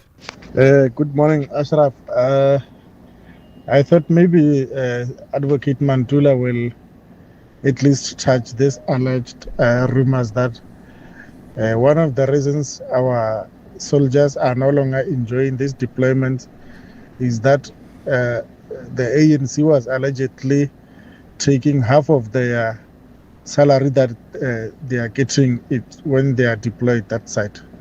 So yeah, I think it's one of the issues that we must come back and maybe Simpho Mantula touch it. Thank you. Okay, points noted. Here's a comment about Batoy. It's interesting about, well, listen to this. Ashraf, Mandokes in Durban, mark my words. Batoy is living today. Give her 3 to 4 years, you will head one of these investigations. It's either a commission or another investigation. 3 4 years, he's coming back. Thank you. But coming back to do what? Like, you're not very clear what, coming back in what position? The president, maybe? I mean, can you be specific around that? So here's another one about Batoy. Afternoon, Ashraf. It's Kanya from Umtata. I think one word for the 10 of Shamila Batoy. It was just a failure. After so much praising when she started, they're saying, she's coming from the National Court. They said that, but she was a failure. That's my word. Question for Prince Mashele, because we're going to talk to him after, 5 o'clock as part of the Friday Fireside Chat. So looking forward to that conversation. Right, there's a story of huge interest around a Chinese national being extradited. We'll find out about that next. If you're active on social media and love SAFM, we hope you'll take a moment to like or follow our SAFM page on Facebook and Twitter. These are the best places to find all the guest information, conversations, and stories you love from your favorite presenters, along with regular updates from SABC News. And don't forget, you can send your questions to feedback@safm.co.za. SAFM, leading the conversation. So, did you know this? For over 60 years, African artists have performed at Montreux. Well, now, Montreux comes to Africa. Say yes to Montreux Jazz Festival, Franschhoek, presented by Nedbank, a 3-day multi-genre collaboration with 2 stages, African voices, and unforgettable collaborations. So let me give an idea. From Salif Keita on the Archers to Madala Kunene and Sibusile Kaba in the Jazz Village. This is music with depth and connection. Tickets for the Archers stage are on sale now. You can get it via ticketmaster.co.za. So, what do you have to do? Well, just say yes. Ashraf Garda on the National Pulse. Okay, Prince Mashele coming up after 5 in the Fireside Chat. Let's now talk about a Chinese national, 63 years old. He's been sent packing back, extradited to China. Why? He defrauded not the South African government, the Chinese government, to the tune of 120 million rands. The SAPS national spokesperson is Atlanta Mate. Atlanta, appreciate your time. Thanks for joining us on the National Pulse. A very good afternoon to you and to your listeners. Okay, this is all crimes capture some imagination. This one does more than most because the person is being extradited, right? Tell me more about it. Yeah, so this is the first extradition to China in the history of our operations as Interpol South Africa. So the 63-year-old fugitive has been in the country. He fled to South Africa, I think, in 2021. And he was wanted for fraud, for defrauding the Chinese government with 120 million rand, where he was running an illegal foreign currency exchange business, which was not properly registered with the regulatory authorities there. So that led to the Chinese government losing that amount of money that I've mentioned. So we arrested him last year. We traced him to Johannesburg. We arrested him last year already. He has been in our custody for the past 6 months.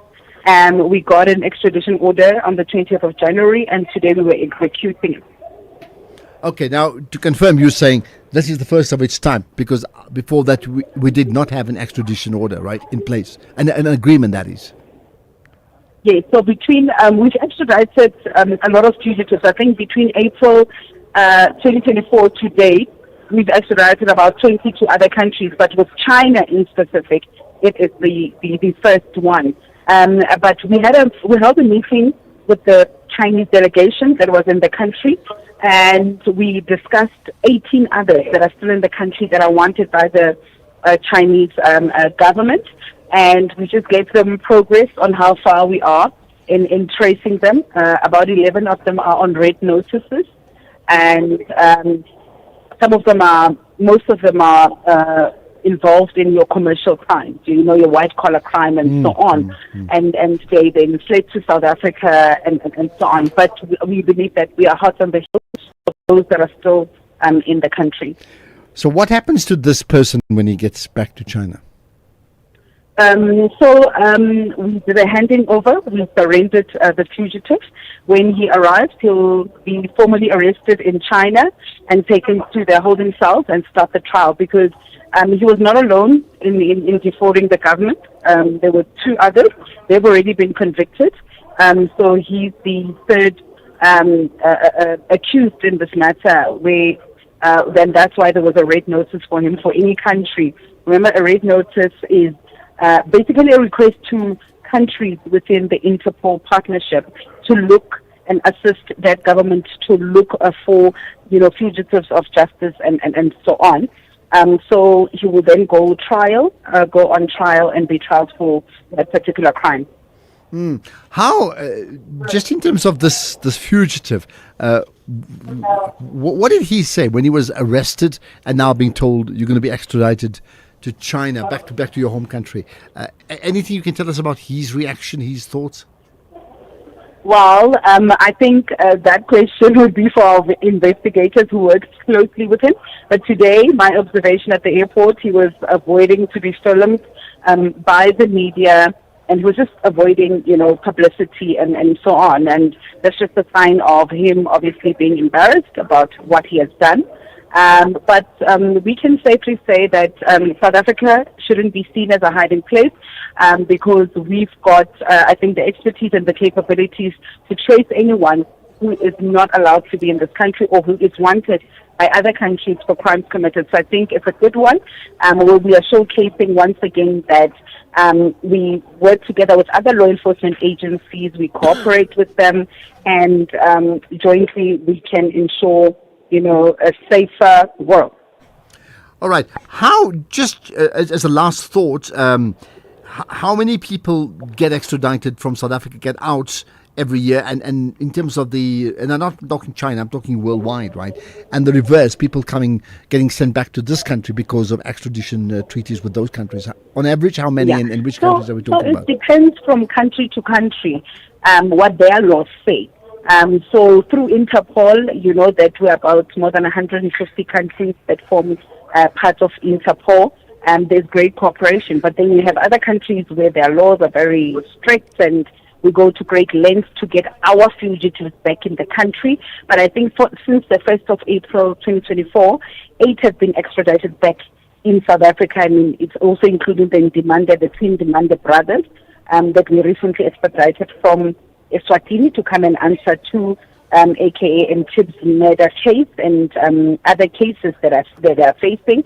But we've also, like I indicated earlier on, we have extradited to other countries about 20. And I think through investigations, through cooperation, we will continue to get back our fugitives that have run away from South Africa. You know that we are still looking for Moyo, who killed 2 police officers. He is on a red notice, and we are cooperating, especially with the Zimbabwe officials. We were in Zimbabwe, I think, last week with the National Commissioner, where we highlighted that we are still looking for him. He is a Zimbabwean. He fled South Africa after killing those 2 police officers and fleeing the country. Okay, lots to consider from there, and certainly seeing that person in chains is a sight that may just dissuade many others from doing the same thing, right? So thank you for your time, Atlanya Mate, the SAPS national spokesperson. This in relation to a Chinese national being sent home, having, well, the allegation is he's defrauded the Chinese government of 120 million rands. Of course, he does have to stand trial in that country. Comment from you, as always, welcome. 4:30, here's the news headlines. Thank you, Ashraf. On the news headlines, presidential spokesperson Vincent Magwenya has clarified comments he made regarding the findings of the Commission of Inquiry involving Minister Senzo Mchunu, who's on special leave. Outgoing National Director of Public Prosecutions, Advocate Shamila Batohi, has denied walking out of the Gambinden Commission of Inquiry, saying she's not delinquent. And the Iranian Foreign Minister Abbas Araghchi says his country is ready for talks with the United States on the basis of mutual respect. A full update follows at the top of the hour with Greg Gous. SAFM, guiding you through the rush hour traffic. Good afternoon. Starting off in Gauteng, the N12 R24 westbound in Bedfordview slow moving on both routes towards Giluli's interchange.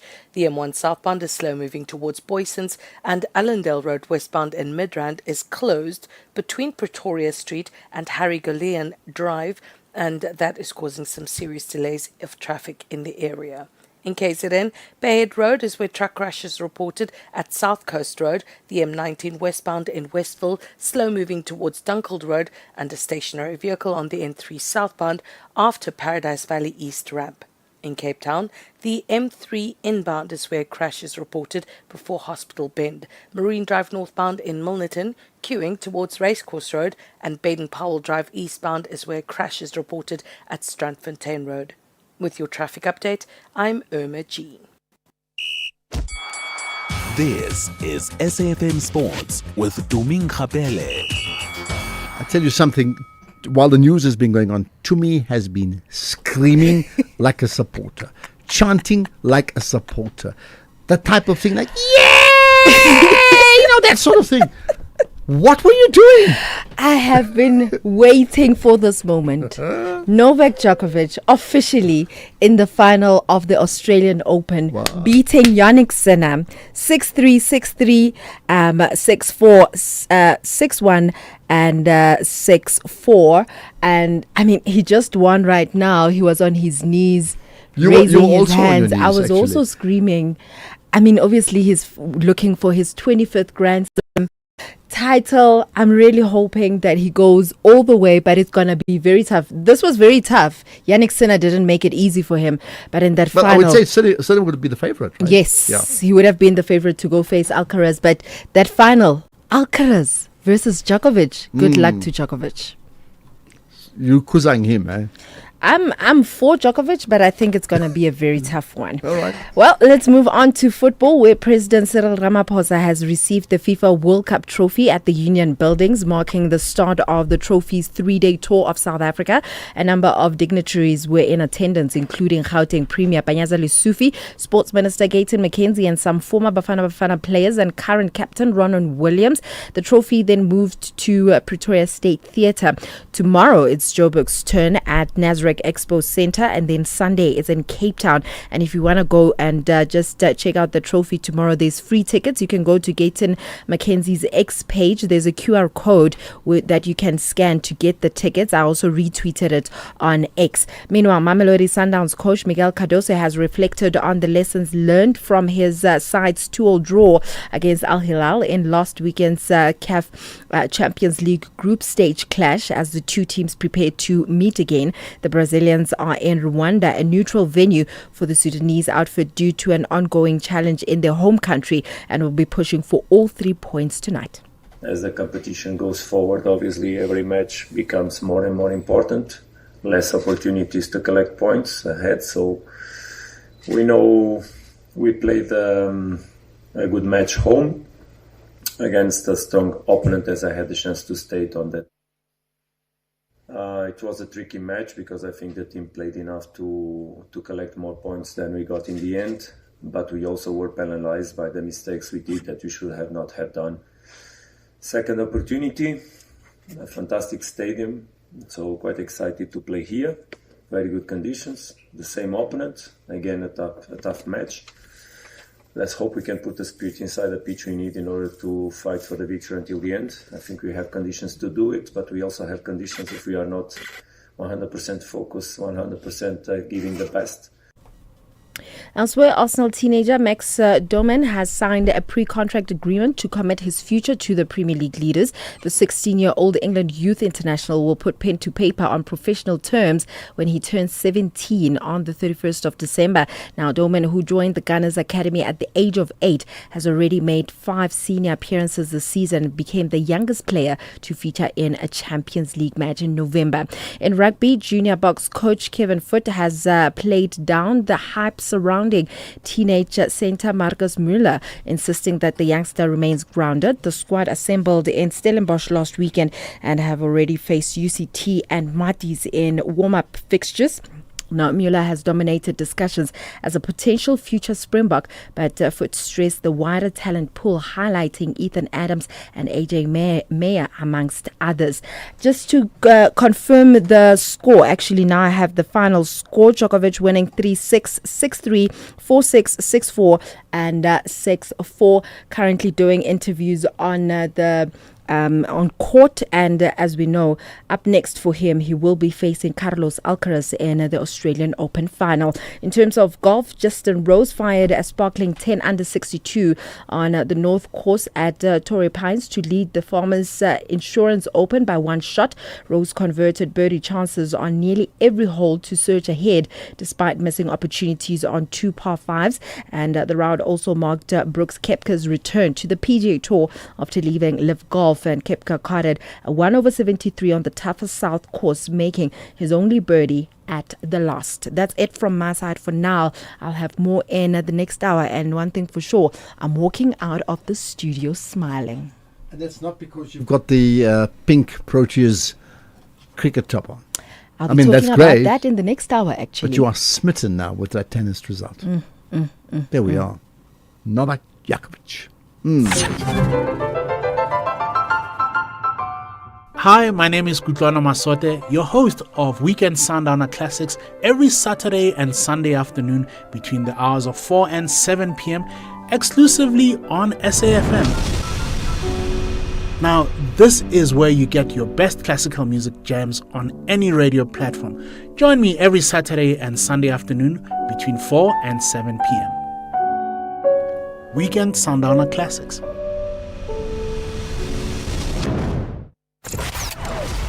Economic news on SAFM. Facts and figures you can count on.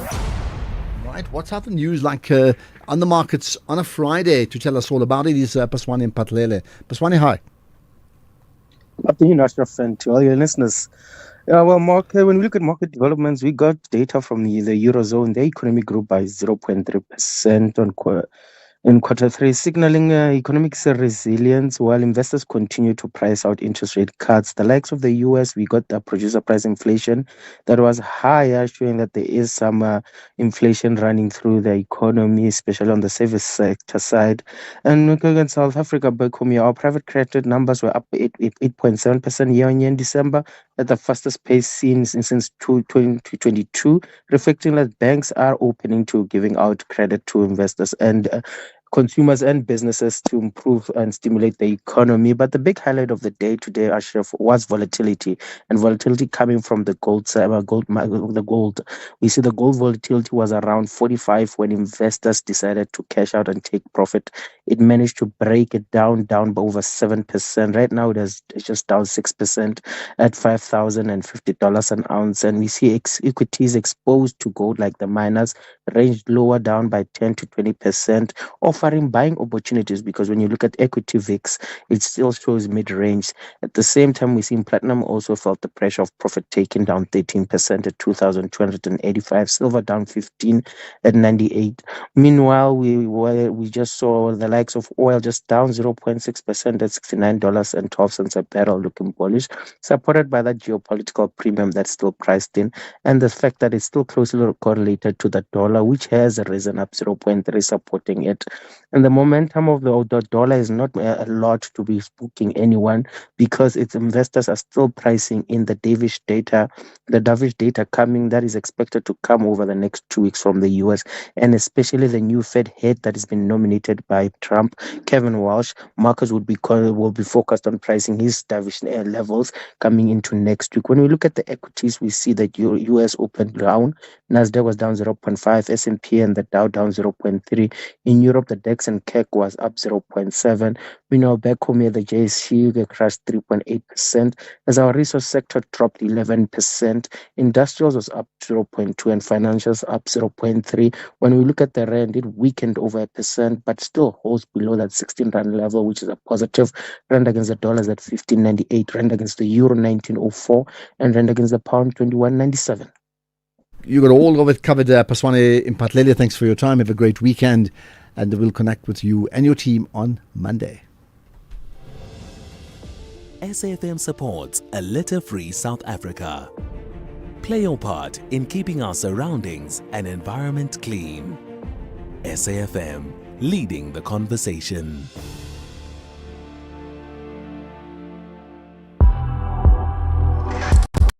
Ashraf Garda on the National Pulse. So, what's the one must-ask question for Prince Mashele? We'll talk to him after 5, so, we change tack. So if you have any comments now, fine. Otherwise, we'll shift to that issue later on, right? But I'm interested to know what you say. So, I did say, with Shamila Batohi, I think overall you could say underwhelming, but has there been mitigating circumstances? This person thinks there is. Afternoon, Ashraf. Ashraf, on the matter of Batohi, I think when I was watching the Madlanga Commission, the woman seemed very nervous, and I think one of the commentators, one of the listeners phoned in to say that I felt like she was dealing with a lot, and there was a lot of mafias, and she got a very corrupt department to run, and you could see it in her eyes that she's scared. I remember when she was asked to mention the name of the person that was suspended, you could see in her eyes that there was a lot at stake. That's just my take on it. So you're saying there's some degree of sympathy or empathy that you have for her because she really had her hands tied and there's only so much you can do? Good afternoon, Ashraf. About Shamila Batohi, I will never forget the way she treated Advocate Mkhwebane. Shamila Batohi was a stooge for Ramaphosa. He was put there by Pravin Gordhan and the gang, this cartel of Cyril Ramaphosa. If I was Shamila Batohi, I will ask Mkhwebane for forgiveness. Look at what happened to Nosiviwe Mapisa Ngabula. She got carried away with Cyril Ramaphosa, yet she knows she's a former ex-combatant. Look at what Cyril did to her, the way she treated Mkhwebane. Oh, God, sometimes. Thank you, Christina. Thanks for calling in, Christina. We haven't really chatted before, which is always good to hear a new voice. And I want to always applaud new voices when they come on the show, isn't it? Right, here's another on this topical issue of South Africa, Israel. Good afternoon, Ashraf. Israeli charged affairs being declared a persona non grata. Congratulations to our government. Well done. These people, we should have long severed ties with them. Their reaction tells us about their arrogance because they're not going to discipline their charge their affairs because they feel they are untouchable. Let them go. Let's cut everything off. Stop the coal importation to them as well. Or is it exportation? Whatever it is, shiga, sabuya lingana. Okay, export if you're sending out, import for the Israelis. And that has been an issue that many people have spoken about, like why are we selling them coal at the same time when we effectively leading the charge against them for a genocide. But in this case, an update we've had, so the Israeli charge the affairs sent packing, and the Israelis have reciprocated. Our diplomat there, 72 hours to get home. Imagine you had like plans for the weekend. Sure, whatever the plans were, you're going to get home. Good afternoon, Ashraf. It's Jake from Durban. The hypocrisy of this government. Wasn't there a red notice issued against Omar al-Bashir, and South Africa refused to comply with the arrest warrant? Now suddenly when China wants us to jump up and down and send back their criminals, we're very happy to appease a Chinese government. Well, you can speak about the Dalai Lama too, as you include that one there too. But this is also not Bashir, meaning it's the common man, it's the lay person, isn't it? There's more about red notice. Good afternoon, Ashraf. Sia and Devon. I think the most critical question to ask is, if we can have people with red notices in the country, how do they get past immigration? A red notice should pick up almost immediately when you put this person's passport number or anything like that. How did we miss that as a country?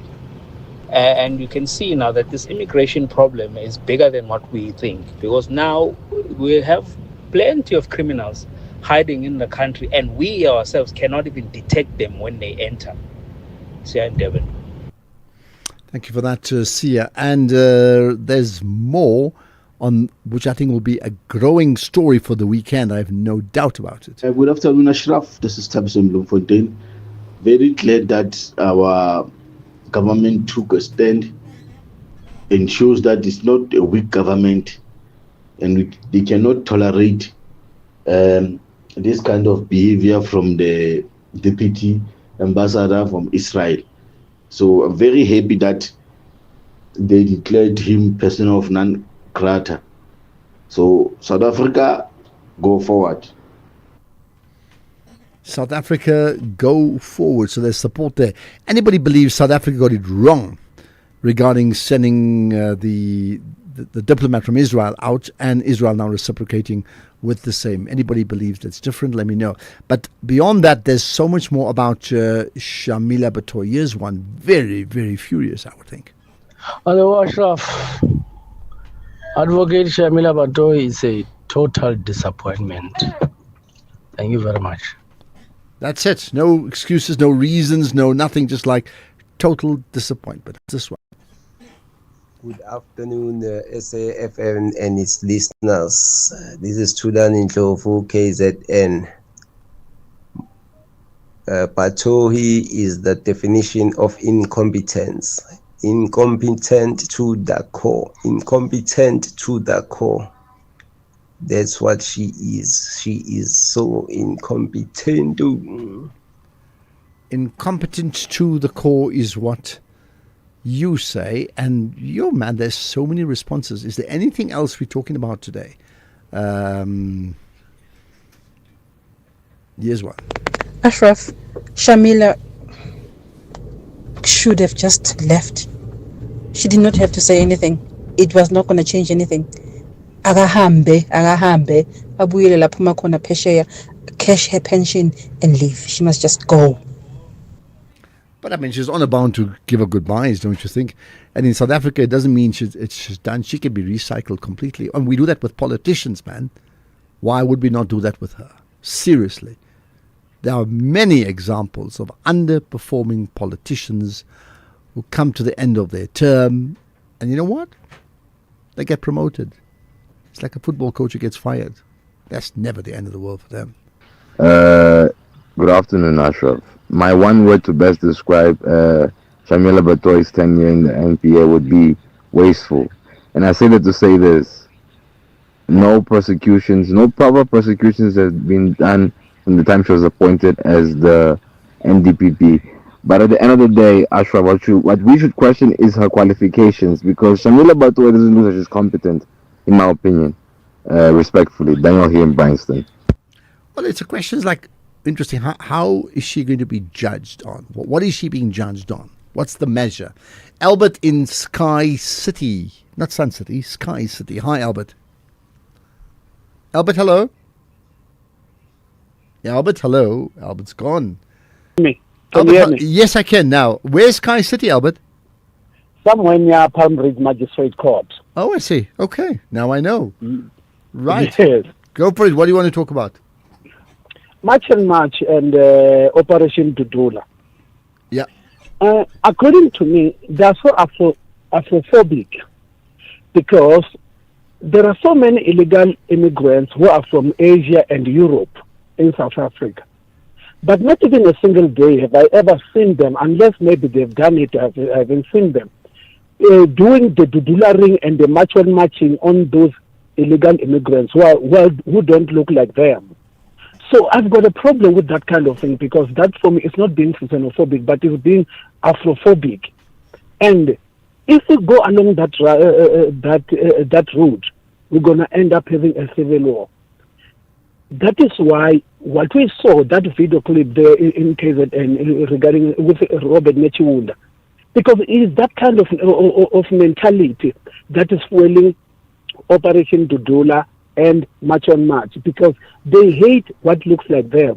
It's not like they're against illegal immigration. They just hate what looks like them. You think so? And They that hate is what a looks very like them. Interesting Yes. point you bring up. Okay, Albert, thanks for Well- that. They hate what looks like them. Really? Bobby in Virginia. You're Yes, live. good afternoon. Afternoon. I would like to hear from you that Shamila Batory successfully prosecute, because I didn't hear, those 16 or 18 municipalities which put their money into VBS against the instruction which they received, because VBS was the vendor building society, they must use commercial bank. Did you hear any of them? Yeah. They were prosecuted.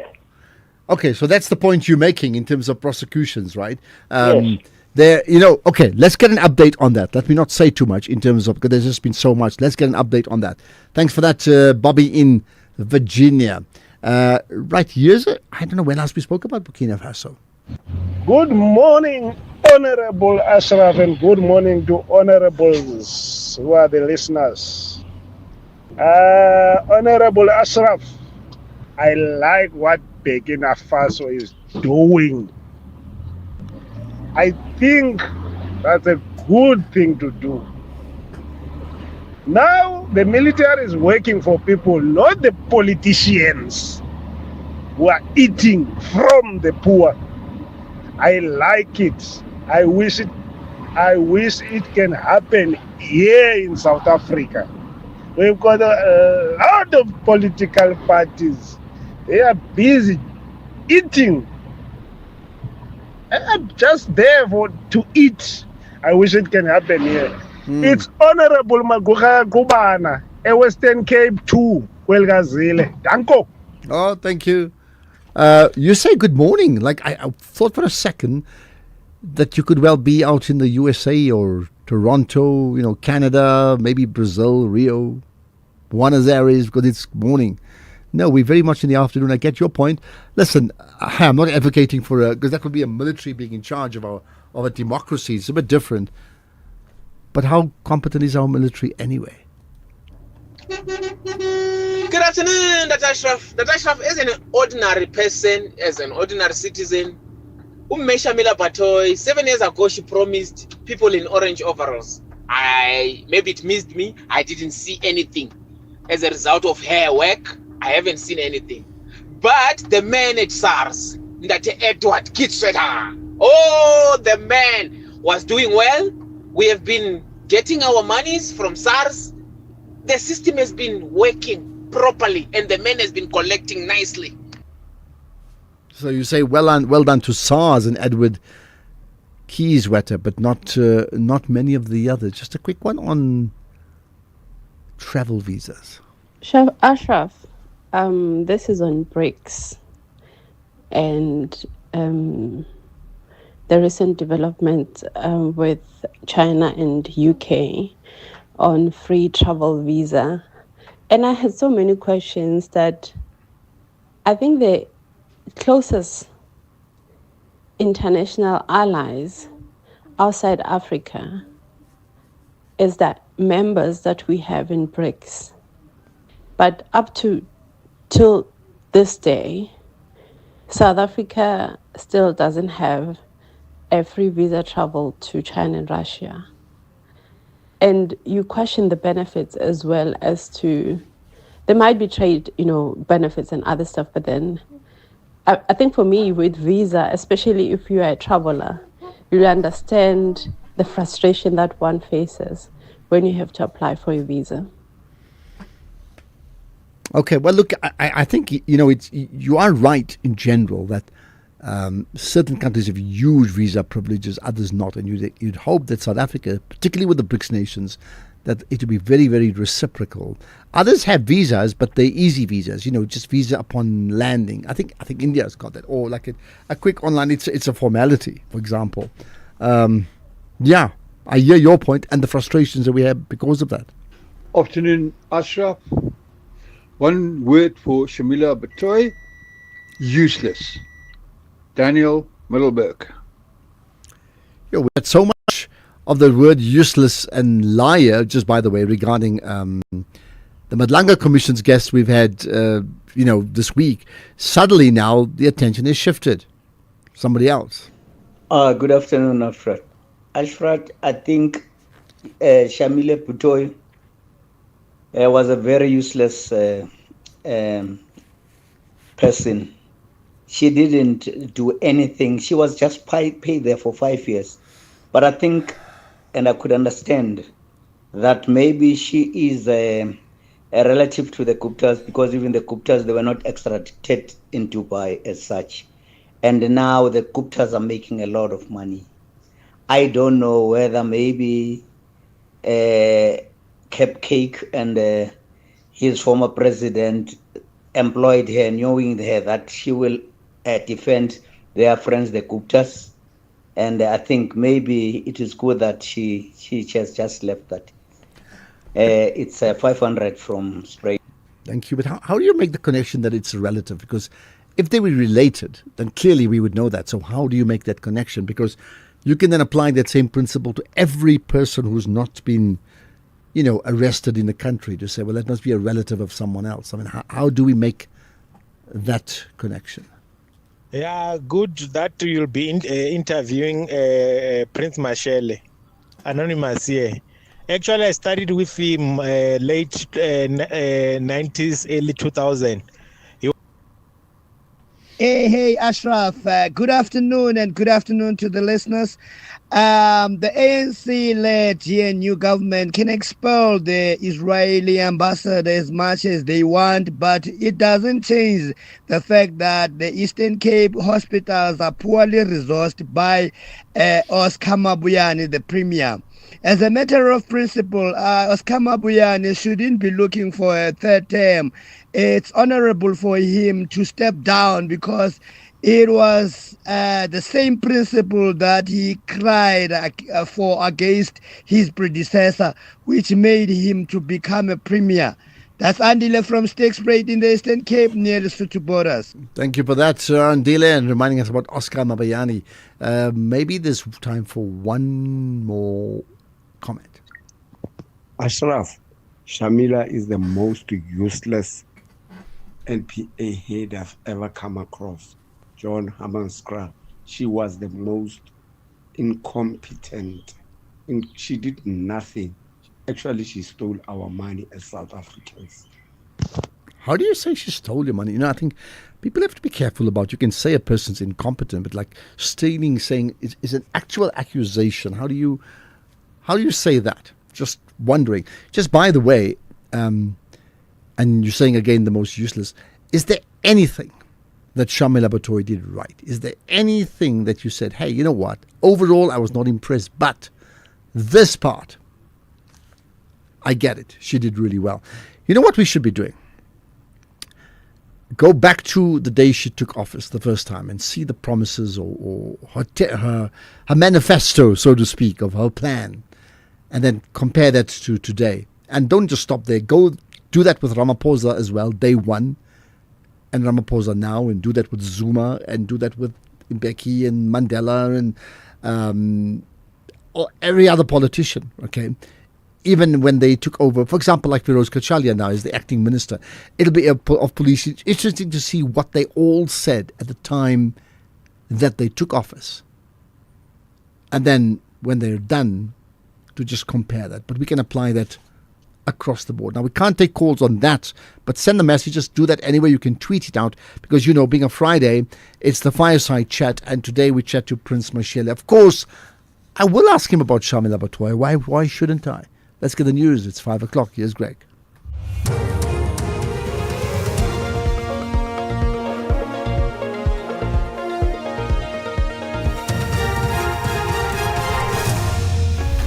Thank you, Ashraf. Presidency clarifies interim Matlanga report and Iran ready for talks with the US. Good day to you. Presidential spokesperson Vincent Magwenya's clarified comments he made regarding the findings of the Matlanga Commission of Inquiry involving the police minister, Senzo Mchunu, who is on special leave. Magwenya says he incorrectly conflated the Commission's findings with its recommendations, explaining that while the Commission did make findings against the minister, it didn't issue any recommendations at this stage. Prabhashini Mudli reports. He says President Cyril Ramaphosa is of the view that he will deal with the matter politically once the Commission has concluded its work and the final report has been submitted. According to Magwenya, the President wants Minister Mchunu to return and respond to all allegations leveled against him. He adds that the final report will be made public and is expected to contain several elements outlined in the interim report. Prabhashini Mudli, SABC News, Johannesburg. The outgoing NPA head Shamila Batoy is denied walking out of the Nkambine Commission of Inquiry, saying she's not delinquent. Speaking during her final media briefing in Pretoria on the NPA's annual report for the 2024-25 financial year, she emphasized her commitment to the Commission's process. This comes after reports that she allegedly refused to return to the inquiry without legal representation. Batoy explains. I would like the people of this country to understand that we're all human. And sometimes you perhaps don't have the time to reflect through things and to properly decide what's best. It was something that happened very quickly. I didn't have access to legal counsel. I couldn't speak to my lawyer at the time. So I couldn't bounce it off anyone in terms of how should I deal with this. So it was something that I dealt with because of the situation I found myself in. I don't regret the decision. I think it's going to help move forward. But yes, with hindsight, to the extent that I may need to apologize to the people of this country for having acted in that way, please forgive me.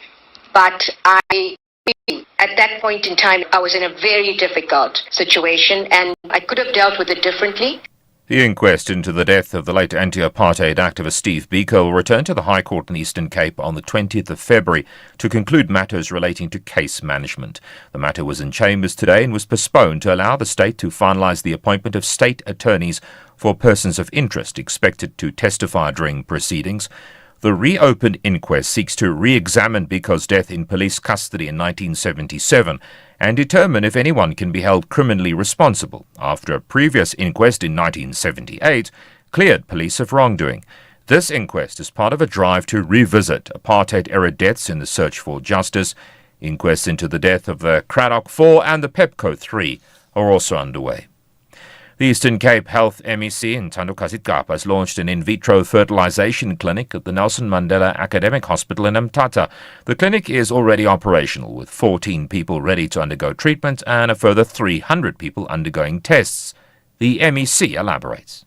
When the government decided to have an academic hospital, a central hospital in the province, they wanted to see to it that highly specialized services are accessible to our communities. So that is why we want to make sure that the Nelson Mandela Academic Hospital is a full academic and a central and a tertiary hospital that brings the services that are scarce, that are far, that can be brought closer to our communities. There are those who are in the waiting list already. We've got about 10 in Nelson Mandela Academic Hospital, and we've got 4 from FRE that are already on the waiting list. list, but they have got those that are about 300 that have went through the process of going through the test and all of that.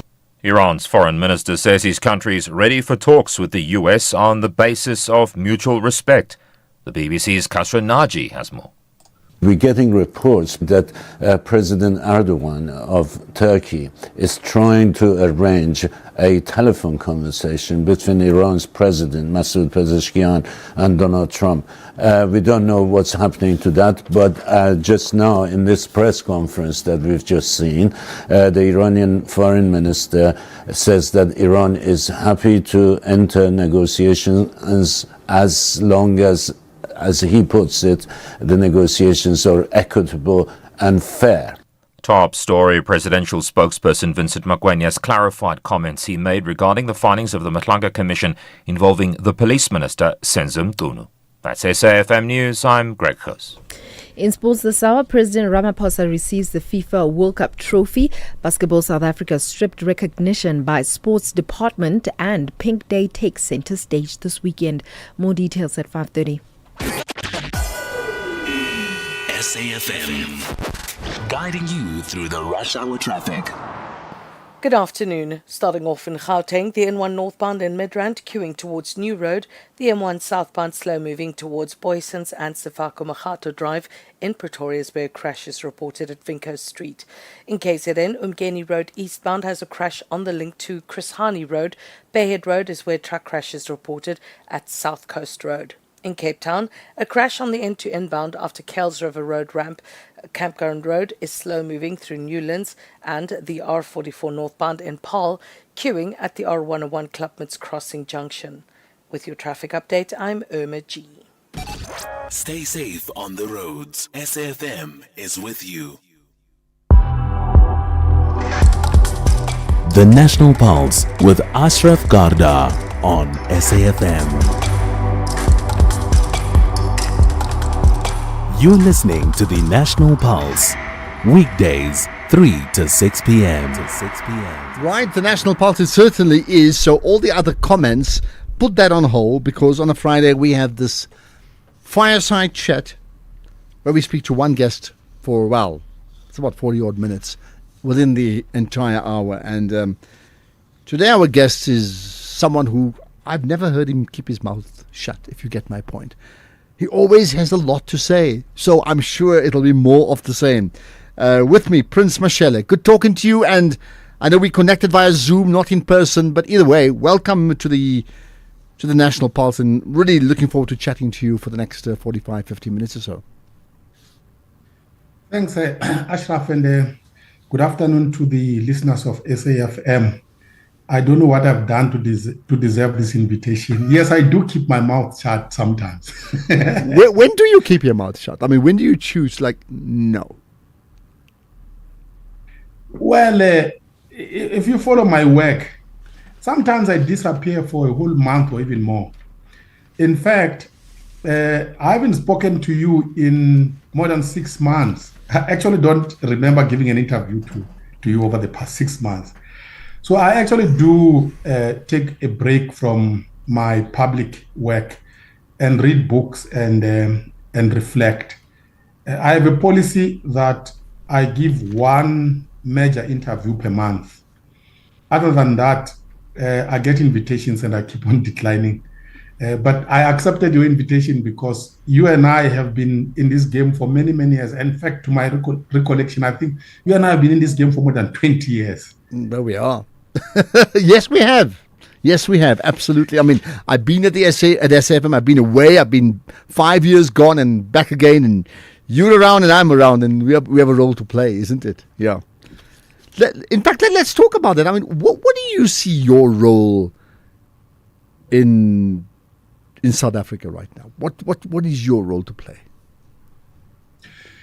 Well, my role is to make South Africans think, and to help them look at the other side of public life, to make them uncomfortable from time to time, so that the truth at the end of the day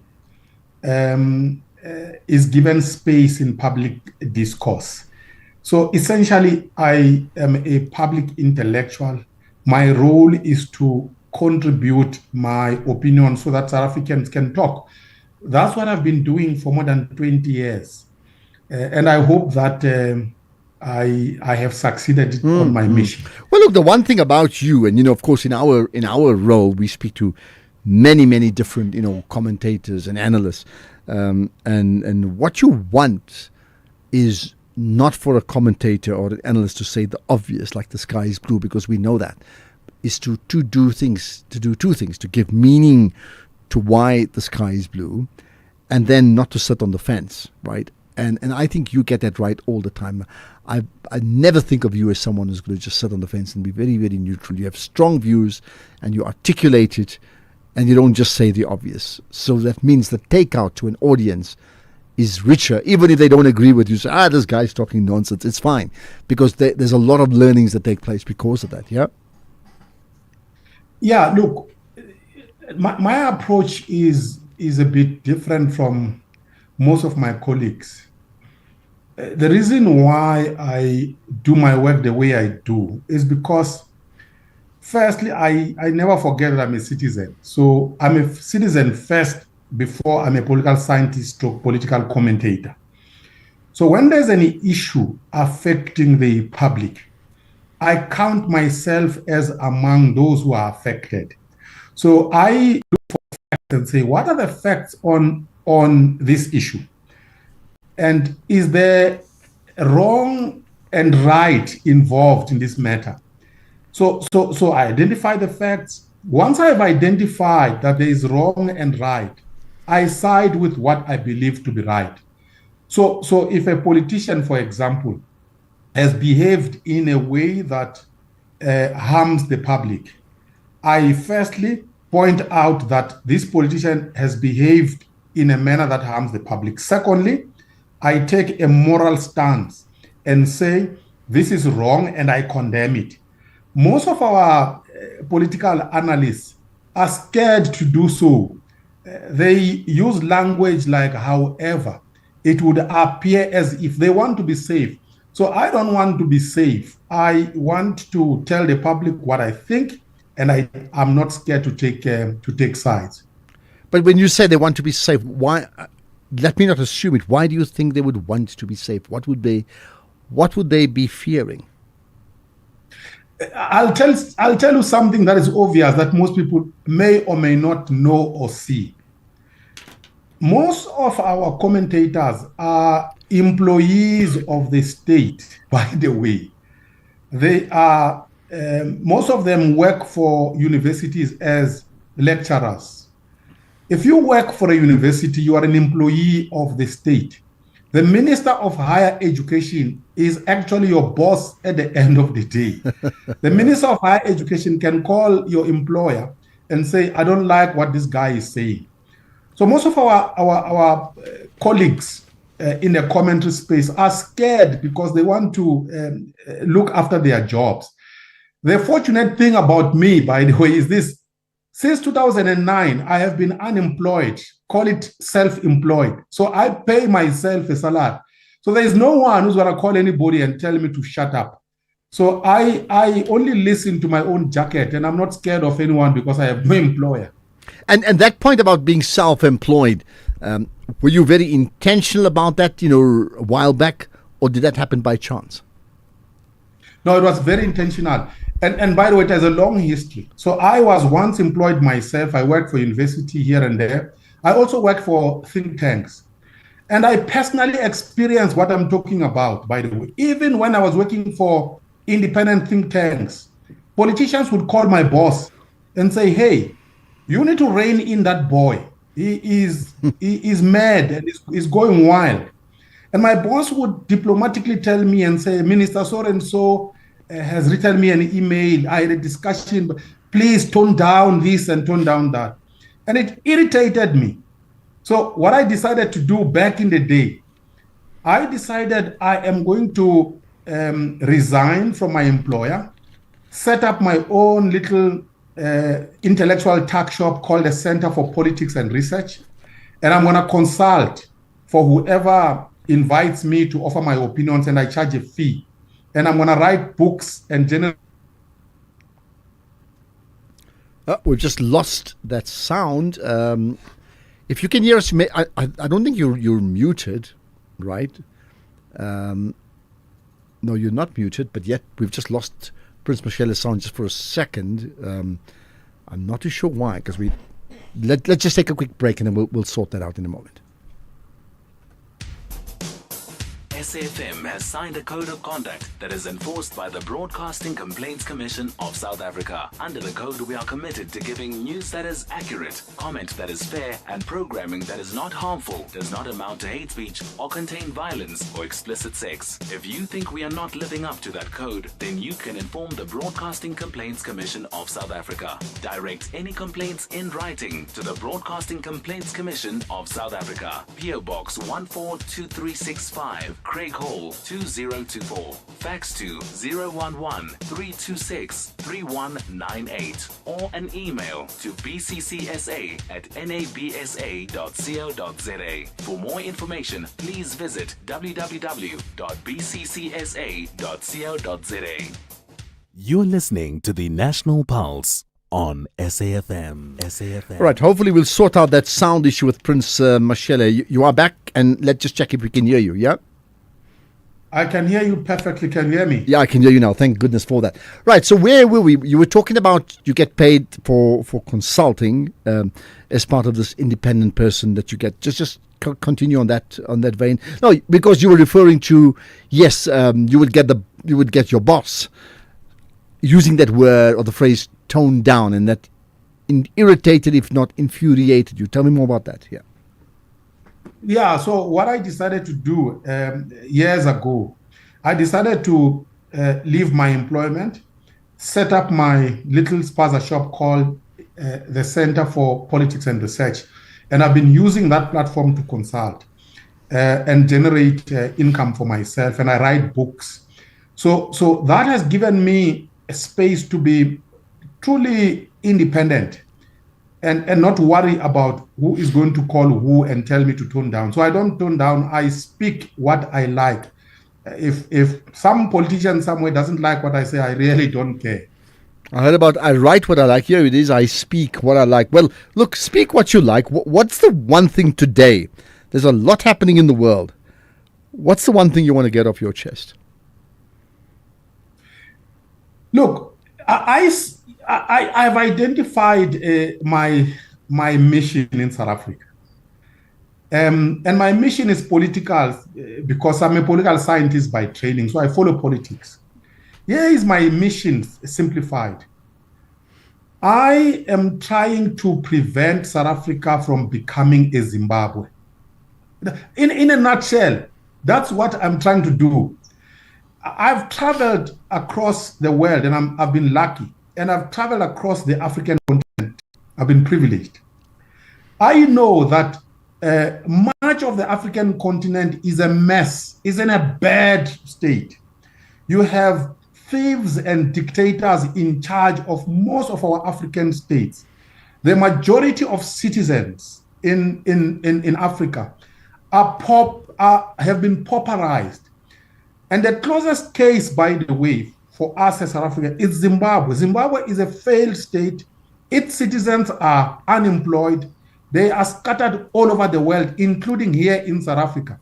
So my mission is to make sure South Africa does not become a Zimbabwe. That's why I speak very, very vociferously against corruption and against politicians who are breaking our country apart. So that's essentially what my mission is about. All right, Zimbabwe is a failed state, and you don't want South Africa to go down that route. What is the state of South Africa right now? Here's the thing. I'm going to tell you something. I mean, I told you I speak my mind, and if you don't agree with me, that's fine.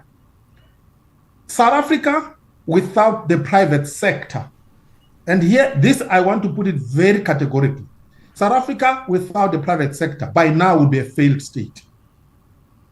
If you look at public institutions, public hospitals, public schools, government departments, they are in a broken state.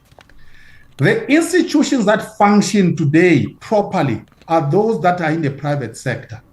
So we are lucky as a country that we have a thriving private sector. So meaning, if you are middle class, you can afford medical aid and you can afford private education for your children. You can actually live a good life in South Africa. But if you are poor in the township and in the rural areas, you are forced to be subjected to substandard services provided by the state. That's where we are. And most people are scared to tell this truth, which is why I've decided I want to make it my mission to prevent South Africa from becoming a Zimbabwe. We are not far from a Zimbabwe, especially if you look at the public sector. What do you say? Listen, I think your pronouncement on government doesn't even need a big conversation because we all know there's just so much that's wrong. I think that's a given.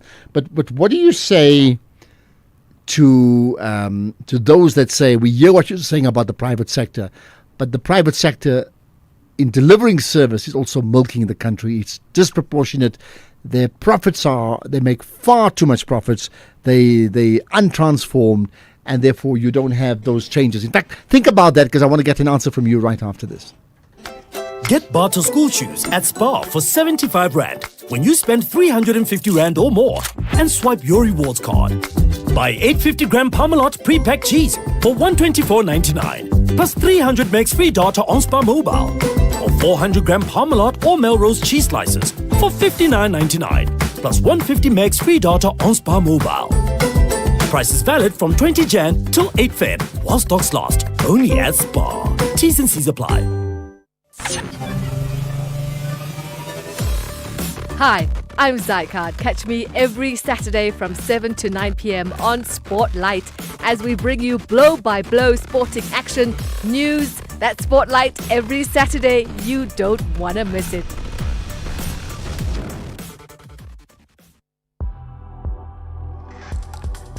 Ashraf Garda on the National Pulse. Right, with me, Prince Mashele, who says what he wants. He certainly does that. Right, so I was asking about the private sector. They're doing a good job in terms of delivering, as you said, to the middle class. But the sense amongst many is they're largely untransformed, and they're disproportionate in their profit making and taking out. What do you say to that? Two things.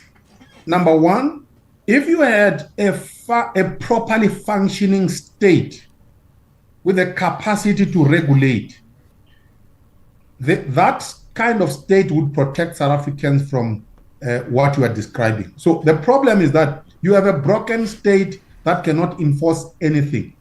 So the private sector does as it wants, as it wishes. That's number one. Secondly, the private sector is a marketplace. If you think that Woolworths is expensive, you can decide not to buy grocery from Woolworths and go buy from Boxer or from ShopRite. So people have a choice as to where to go and buy. But you have no choice if you are poor. If you cannot receive services from our broken state, you have no choice. Lastly, if you are a private citizen and you think that some private company is not offering a good service, you are completely free to start up your own shop. Let me give you an example. I have set up my own little shop. I didn't need any permission from anyone. So I can actually create income for myself because the South African Constitution allows for private citizens to come up with whatever initiative. So in a nutshell, there are choices you can make about the private sector. Don't cry about transformation. Set up your own company. Most of the people who are complaining, by the way, especially the black middle class, why is it that they are not setting up their own companies? White fellows set up their own little companies and they grow them to be big companies. Why do you want white people to give you a share in their own company? Set up your own company.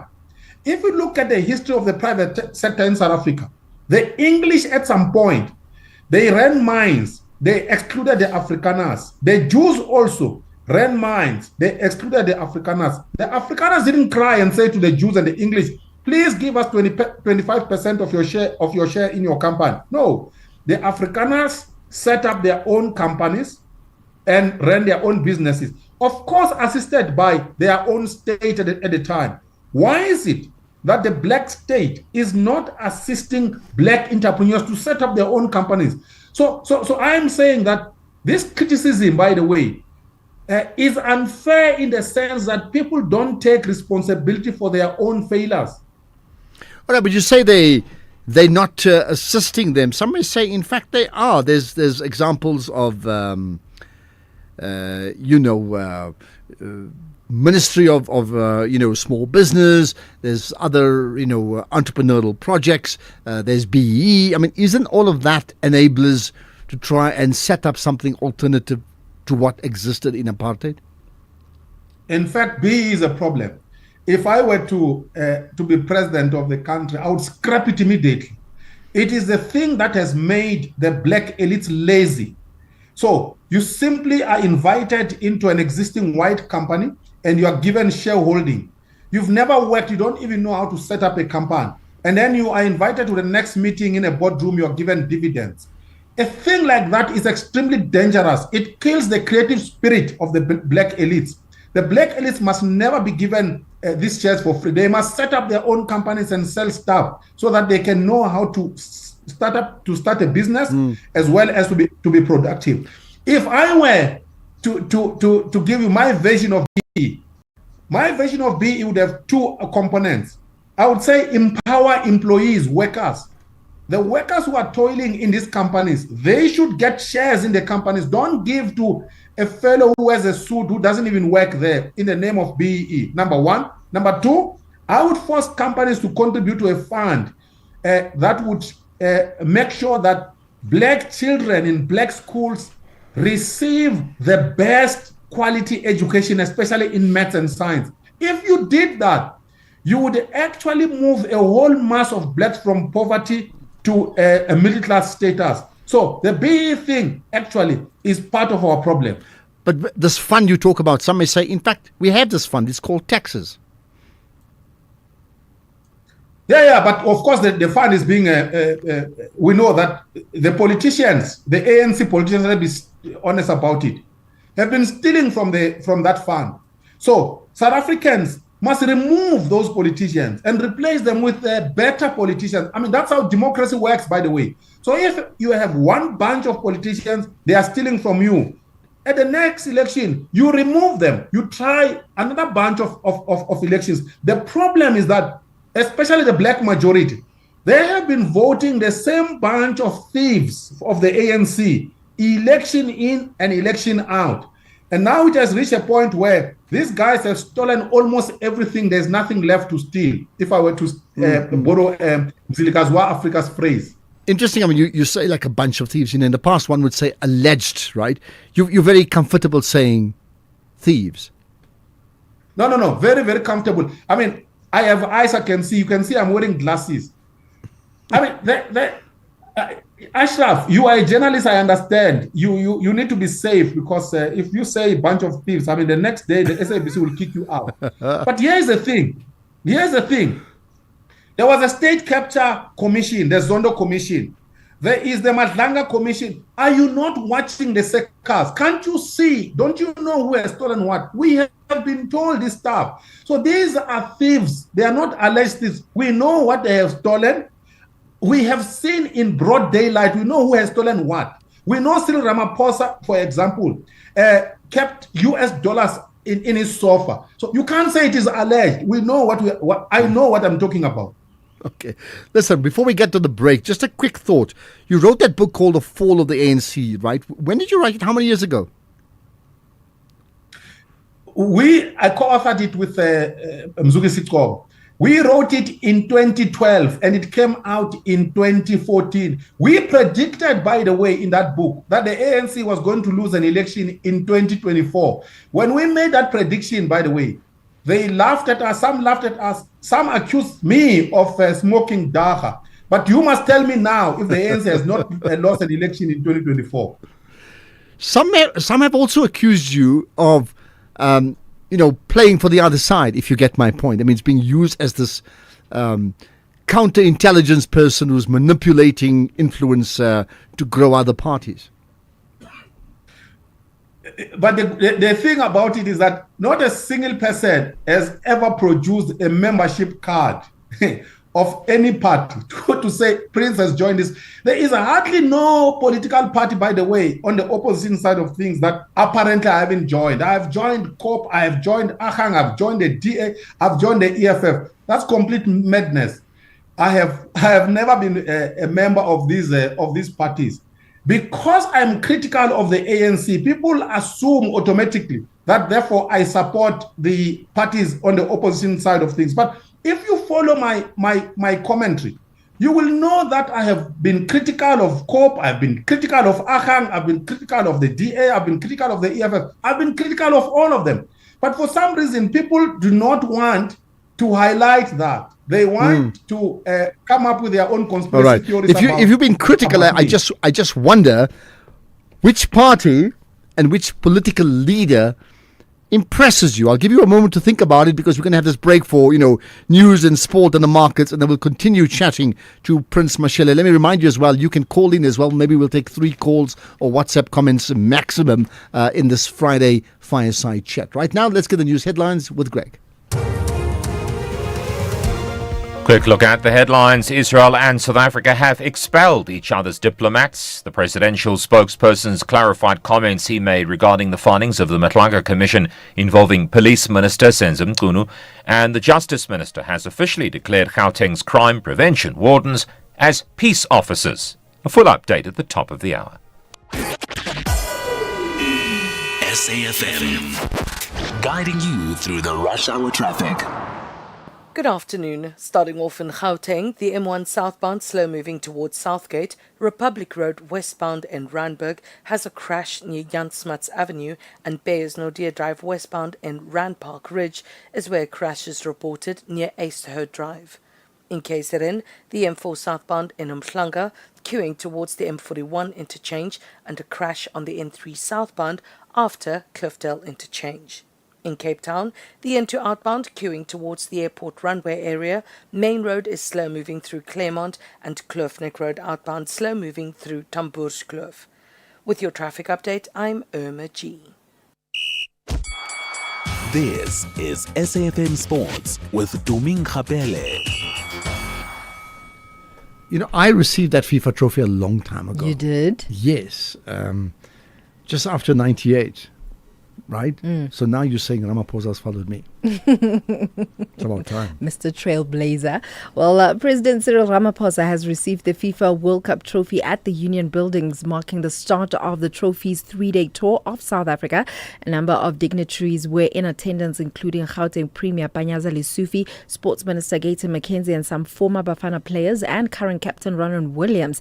The trophy then moved on to Pretoria State Theatre, and tomorrow it's Joburg's turn at Nasrec Expo Centre, and then Sunday it's in Cape Town. And the president was saying that after this tour, it will go to other countries. They're lending it to other countries, but he knows that it's going to come back. We will see with regards to that. Every president says that. Well, there's one fixture on the cards in the Betway Premiership. Richards Bay taking on Golden Arrows in KZN Derby. And then in terms of basketball, the Department of Sports, Arts and Culture has stepped in to fix governance problems in South African basketball. Basketball South Africa has been de-recognized after prolonged governance and administrative failures. And the department is now working with FIBA Africa and SASCOC to rebuild the sport and establish a new properly governed national federation. In terms of tennis, Novak Djokovic beat defending champion Jannik Sinner 6-3, 3-6, 6-4, 4-6 and 4-6 to reach the Australian Open final, and he's gonna go against Carlos Alcaraz. Then all roads lead to the Wanderers tomorrow, where the Proteas take on West Indies. It's Pink Day, where cricket comes with a cause. And just to talk a bit more about this, we are joined on the line by Cricket South Africa's Public Affairs Executive, Refense Shinners. Refense, thank you very much for joining us this afternoon. I hope you're well. But for the listeners who might be hearing about this for the first time, what is Pink Day and why is it so important to Cricket South Africa? Thank you, Tumi. And yes, it is an exciting day. We're waiting in anticipation for one of the best cricketing events on our calendar. So, Pink Day is a movement, a cause-related match in support of raising awareness on breast cancer. I mean, it's always exciting, and we've known it as Pink ODI. Obviously, tomorrow it's a T20. I'm sure it's going to be even more exciting because so colourful, yeah, it's stunning. and it's always everyone pink. What can fans expect tomorrow in terms of the atmosphere, activations, and just match day energy? There's quite a lot we have in store for fans tomorrow. The match was sold out 2 weeks ago already, so we're expecting Proteas fans to come in their numbers. We have an interesting lineup of entertainment and giveaways. For instance, our change of innings entertainment will be by a live performance by DJ Moda. And also we have our sponsors and partners having activations and giving away prizes. For instance, our airline partner, Flights FA, has a Catch the Match challenge where fans can win domestic return flight trips. We have an on-site activation with our motor vehicle carrier partner, Suzuki. And also we have a surprise in store for fans. So, we're saying to the fans, pitch up in pink.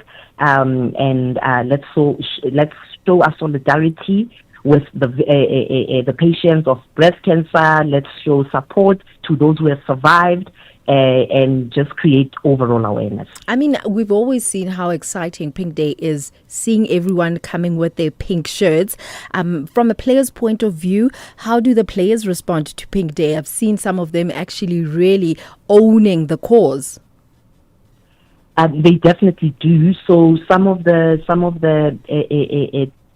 they do make a contribution, a monetary contribution to the cause through pledges. That's the first thing that they do, and then also just donning the color pink and taking to the field in it. It's their way of saying, first of all, know about breast cancer, be aware, get tested early. For early detection, which helps with treatment, and then also to say to those who are undergoing treatment currently to be courageous and that they stand with them in support. Just before I let you go, then, if fans can't make it to the stadium, how can they still get involved and show their support? Fans can catch the match on SABC2 live tomorrow. And in terms of support, they can go to our website and they can make pledges to make donations towards the Pink Fund. The funds in return go towards the breast care unit at Charlotte Maxeke Academic Hospital.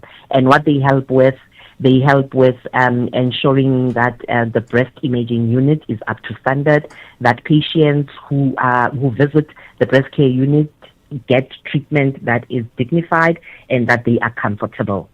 And also it goes towards research, PhD research for specialists who treat breast cancer. Absolutely great cause. Rufenze, thank you very much. Looking forward to tomorrow. That is Rufenze Shiners, who is Cricket South Africa's Public Affairs Executive, just talking about Pink Day tomorrow. Proteas versus West Indies this time around. It's the T20. I'm also wearing my pink jersey. I don't know from which year this one is, but usually it's traditionally known as the Pink ODI, but it's not confined to only one format, and now it's T20. I can only imagine how exciting it's going to be tomorrow, starting at 6 p.m. So if you have your tickets, because it's already sold out, looking forward to seeing you there. Other than that, do catch it on SABC2, because SABC always has you covered. And do catch Tumi as well. Let's leave it at that. Yes. With that said, ke nna Tumi Nkgapele, Modimo ke yo. For 90 years, one voice has informed, challenged, and connected a nation. SAFM, South Africa's national English public radio station. Established in 1936 as the SABC's very first service, the A program evolving through the English service, Radio South Africa, to SAFM in 1995. shaping thought and strengthening democracy. From a full-spectrum station to a trusted home of news and talk, SAFM continues to lead the conversations 90 years strong. SAFM, leading the conversations that move us.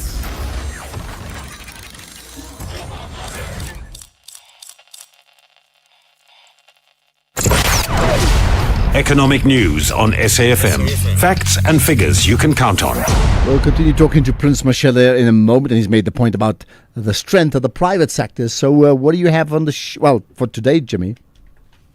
Good afternoon, Ashraf. Good afternoon to the listeners. We're closing out the week in a rather negative territory. Some serious volatility coming into the markets on the commodities front. We saw it happen yesterday on the gold price. We saw it carry through into this morning's trade. The gold price is still back at the $5,000 an ounce level, having briefly dipped below $5,000. This, for context, coming off of $5,500 highs yesterday. Platinum pricing is down about 13% on the day's trade. Palladium pricing down almost 10%, back at $1,825 per ounce. Resources sector had a terrible day as a result. They were down about 10% on the day's trade. Industrials down about almost 0.8%, and financials almost 2/3% down. The all-share retracing 4% on the day's trade, as did the top 40, down about 4.5%. The rand weakened against all of the major currencies off the back of this. 16 rand and 1 cent is where we are against the US dollar at the moment. 21.99, almost 22 rand against the British pound. 19.04 against the euro, and 11 rand 22 against the Australian dollar. If we look at other international markets, European markets were in the green, with DAX in Germany being the biggest winner, up about 1.0%. The Hang Seng in Hong Kong, though that was down about 2%, that was the biggest loser in Asian markets. US markets are in the red at the moment, but of course they still have the rest of the evening to trade into.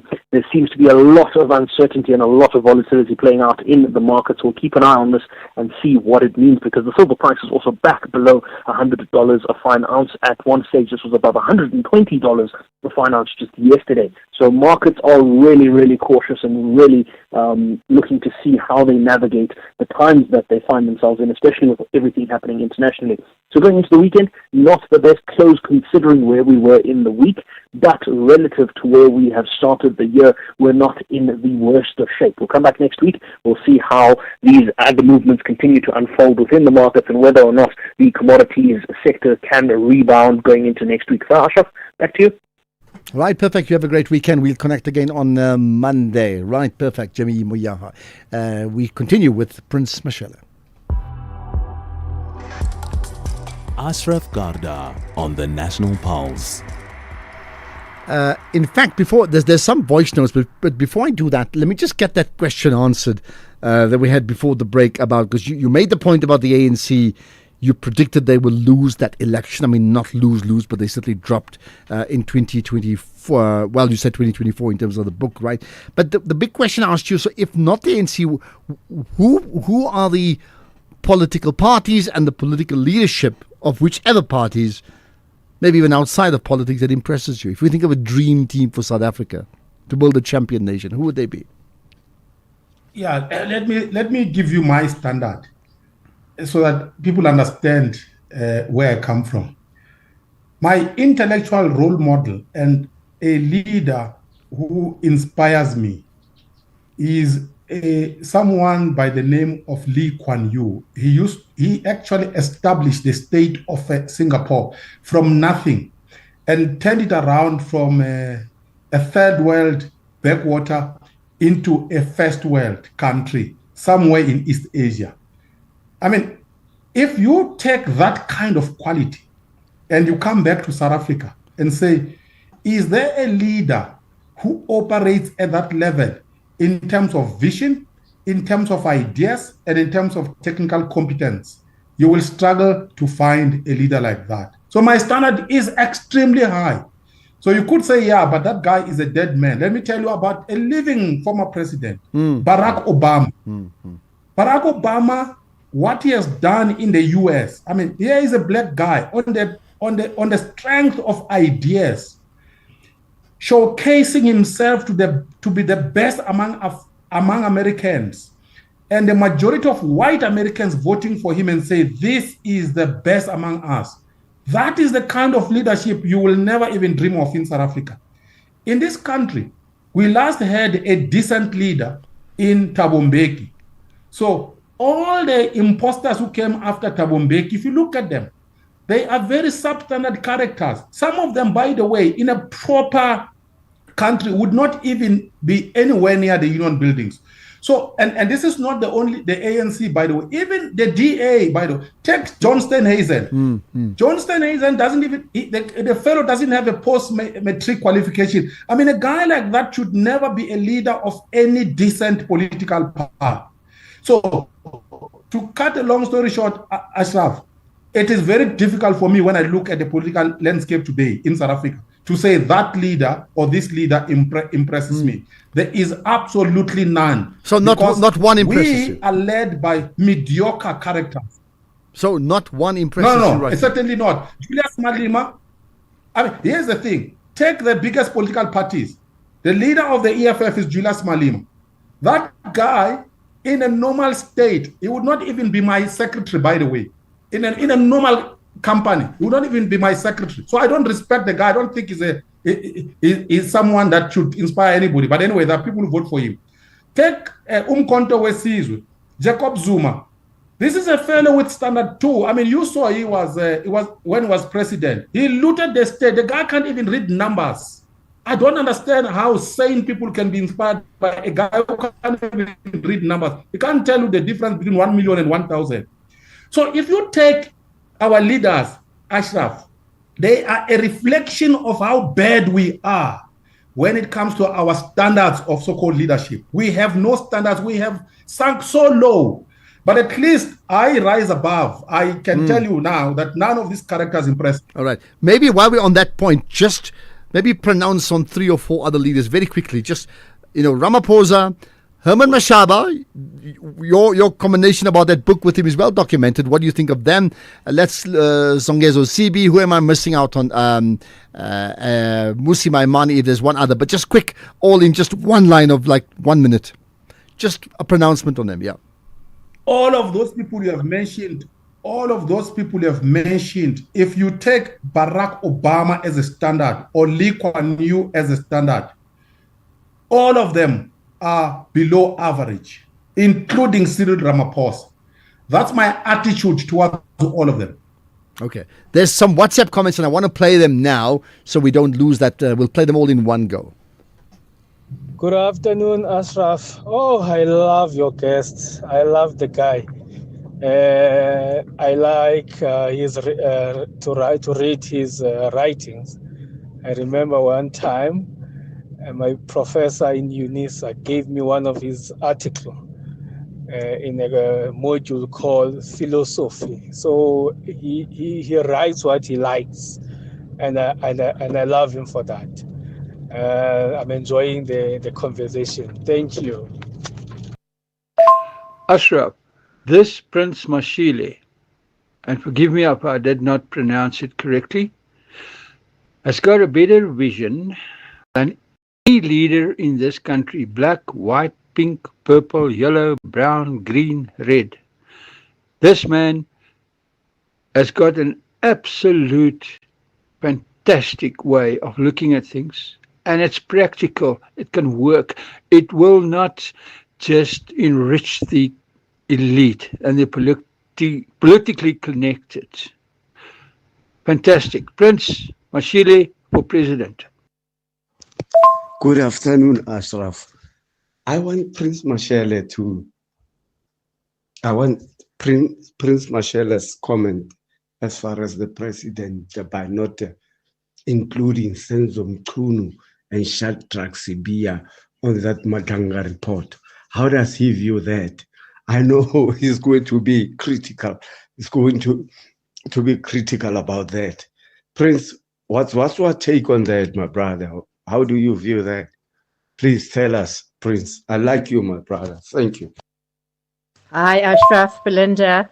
Yeah, for me, Prince Mashele is my most admired political analyst. He's objective, he's clear, he's precise. Just love listening to his commentary. He's spot on. He's totally unbiased about any political party, does not show favoritism. And for me, he's one of the best to come out of South Africa. Thank you. Bye. Good day, Ashraf. Thank you for bringing Prince to the show. Thank you, Prince, for all your insights and all your commentaries about the state of affairs in our country as well as in Africa as a whole. I just kindly ask you, Prince, if you don't have any thought, maybe in the near future, to speak from within. By that I mean you would form any thought of forming a political party. I know that we have many political parties that are tiny, some are not growing, some are extinct. This is Luyanda Zokufa from Port Elizabeth, Epai, Emambozana. Okay, there we are. Listen, we got Prince. Well, you can't be the president if you're part of a monarchy. You're the prince, so I'm not too sure whether you'll give up the monarchy position to be the president. But if you can comment on those, there's about 4 or 5 comments. Just take about a minute and a half in total because we've got about 8-9 minutes left, and there's like 20 things I need to ask you, and there's never going to be enough time. So go for it. Yeah, thanks, Ashraf. By the way, the caller from Epai, I was there 2 days ago, taking my firstborn to Nelson Mandela University. She passed matric and she's doing her first year there. So yeah, I was in your corner. Thank you very much. Here is the thing. There's a caller who asked me to comment, and thanks to South Africans who support me. And I know that on the other side there are others who don't agree with me. That's fine. We're a healthy democracy. There is a caller who asked me to comment on Senzo Mchunu, Cyril Ramaphosa, and Shadrack Sibiya. Here's a summary of it, the way I see it. South Africa has been captured by hardcore criminals. You can no longer differentiate between politicians and criminals because they work together. If you look at the relationship and the web that entangles Matlala, for example, Ket Matlala, and the politicians of the ANC, including those who are outside the ANC, such as Kenny Kunene, for example, you can see that our state has been captured totally by criminals, and the politicians are in the pockets of criminals. Even Cyril Ramaphosa, he is not the Mr. Clean we were told he is. I mean, if you think of someone who keeps illegal money in a sofa, and you think that character is Mr. Clean, you have to be joking. So the summary of the story is the whole saga is about criminals who have captured the state, and they are using our politicians to milk the state. That is the gist of it. So Ramaphosa will do everything in his power to protect people like Senzo Mchunu because he is part of them. Okay, point made. Right. What about, let me jump ahead to the municipal election. What's your thoughts about what's going to happen and what should we be looking out for? What would you be looking out for as like key barometers to emerge from there? 2 things. Number 1, the ANC will continue to lose municipalities. So when the elections come and go, you must look at the results. This is what you are going to see. So whatever the ANC got in the previous local government elections, Epai, Buffalo City, Tshwane, Johannesburg, the ANC will lose that. So the ANC will emerge as the biggest loser. 2, the vote that the ANC will lose, 2 things will happen to that. 1, there will be a component of South Africans who are disgruntled who will not go to vote. 2, others will vote for existing political parties on the opposition side of things. The biggest gainer will be Umkhonto we Sizwe in KwaZulu-Natal. If Jacob Zuma is still alive by the time we hit the elections, mark my words, Umkhonto we Sizwe will be the majority, will win the majority in KZN. But essentially, the picture will not change in the sense that you will have a fragmented political landscape in South Africa. And in that fragmented landscape of GNUs and coalitions, how do you think, therefore, we will govern? We already have an example of how we're governing right now. Here's the thing. Let me talk a bit about the future of South Africa politically. As the ANC exits power, and by the way, mark my words, Ashraf, call me again. In 2029, the ANC will not be part of the coalition government of South Africa. I hope you have heard me correctly. I am saying, and I repeat, in 2029, the ANC will not be part of the government of South Africa, but there will be a coalition government. Now, I have said this before. South Africa will be governed by a coalition government for a minimum of 15 years. So for the next 15 years, we will have a coalition government, but the ANC will no longer be part of it after 2029. What we need is this. We need a new political party. There's a caller who asked me if I want to form a political party. We need a new political party that will bring together black and white, middle class, highly educated, the most talented among blacks and the most talented among whites, to govern South Africa together. One, so there are only three possible politics in South Africa, by the way. One is a politics of white people. We have experienced that, by the way, under the British and under the Afrikaners. That did not work for all of us. The second politics is the politics of black people. That has actually broken the country. It has not worked for all of us, but it has broken the country. The only politics that remains that can save South Africa is this, is a united politics of blacks and whites led by the best among them. So if there are people somewhere who want to form such a party, let me tell you, I would happily associate myself with that because I am a patriotic citizen. But you don't see smaller groupings trying to do just that right now? No?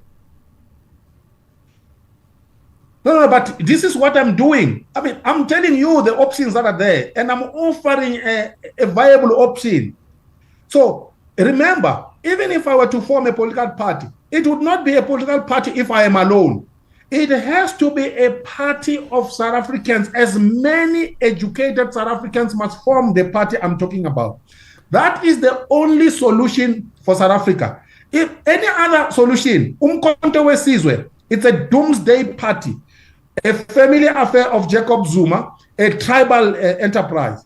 The EFF, the politics of the EFF is the politics of Robert Mugabe. Land expropriation without compensation, and in the main, you take land from whites to give to blacks. Look at Mugabe did that in Zimbabwe. Look at what is happening there. The suffering people in Zimbabwe are not even white, by the way, they are black. So the politics of the EFF would actually impoverish black people. So all of that I'm aware of. The only solution, as I said, is the politics of blacks and whites, the best among us, doing it together. As I said, I can associate with such a politics. Okay. If there are South Africans somewhere who want to pursue that option. Well, that's the challenge you put out to them. Like, listen, we got 90 seconds left, and that sounds like our country. We're running out of time. What's your quick thoughts on, yes, we spoke about the Madlanga Commission and the impact that it's had. Like a quick one-liner. Yeah, the one-liner is, the Madlanga Commission and the ad hoc committee inquiry confirm that South Africans must know that their country has been captured fully by criminals. And the ANC is a criminal organization, nothing else. If you want to save your country, you must remove the ANC from power as soon as possible. And I don't apologize for that. I know the damage that the criminals and the ANC are doing to our country. Okay, just lastly, your take on South Africa, USA, and South Africa foreign policy now and in the future. And you've got a minute to say that. Our government is a stupid government. It got South Africa entangled in big power politics unnecessarily. When elephants are fighting and you are a squirrel, you don't jump into the ring. Let them fight. The US is fighting China and Russia. Those are not our fights. And Israel. Those are not our fights. We were supposed to stay out of that nonsense. We focus on building our country and developing our own people. So we are where we are because South Africa is led by idiots, number one. Number two, and lastly, the US is also led by an idiot called Donald Trump. And we jumped into a ring with an idiot called Donald Trump. Just lastly, you said that nonsense on the issue of Israel. Many say we had to take that stance because of the moral stance for what is seen as a genocide. If we didn't do it, who would? 30 seconds to answer that. Why is it that there is not a single Arab country neighboring Palestine that took Israel to the International Court of Justice? Why? Who is closest to the theater there? Is it South Africa or those Arab countries? Those Arab countries, they protected their national interest. They did not want to injure their own national interest. But because we are idiots, we jumped into the ring. And look now, we are being victimized. And the Arabs are safe. So we have been thrown into this thing unnecessarily by our stupid leadership. All right, listen, we need to have another chat some other time soon. Your one major interview per month. I'm making a note of that one because we need to have a deeper dive into all those things that you just said. Prince Mashele, thanks for your time. Have a great weekend and get your United Party ready. Let's see who you will support. Much appreciate you joining us on the Fireside Chat. Never enough time, Thanks, really. Ashraf, for Thank you. inviting me. Let's get the news. It's 6 o'clock.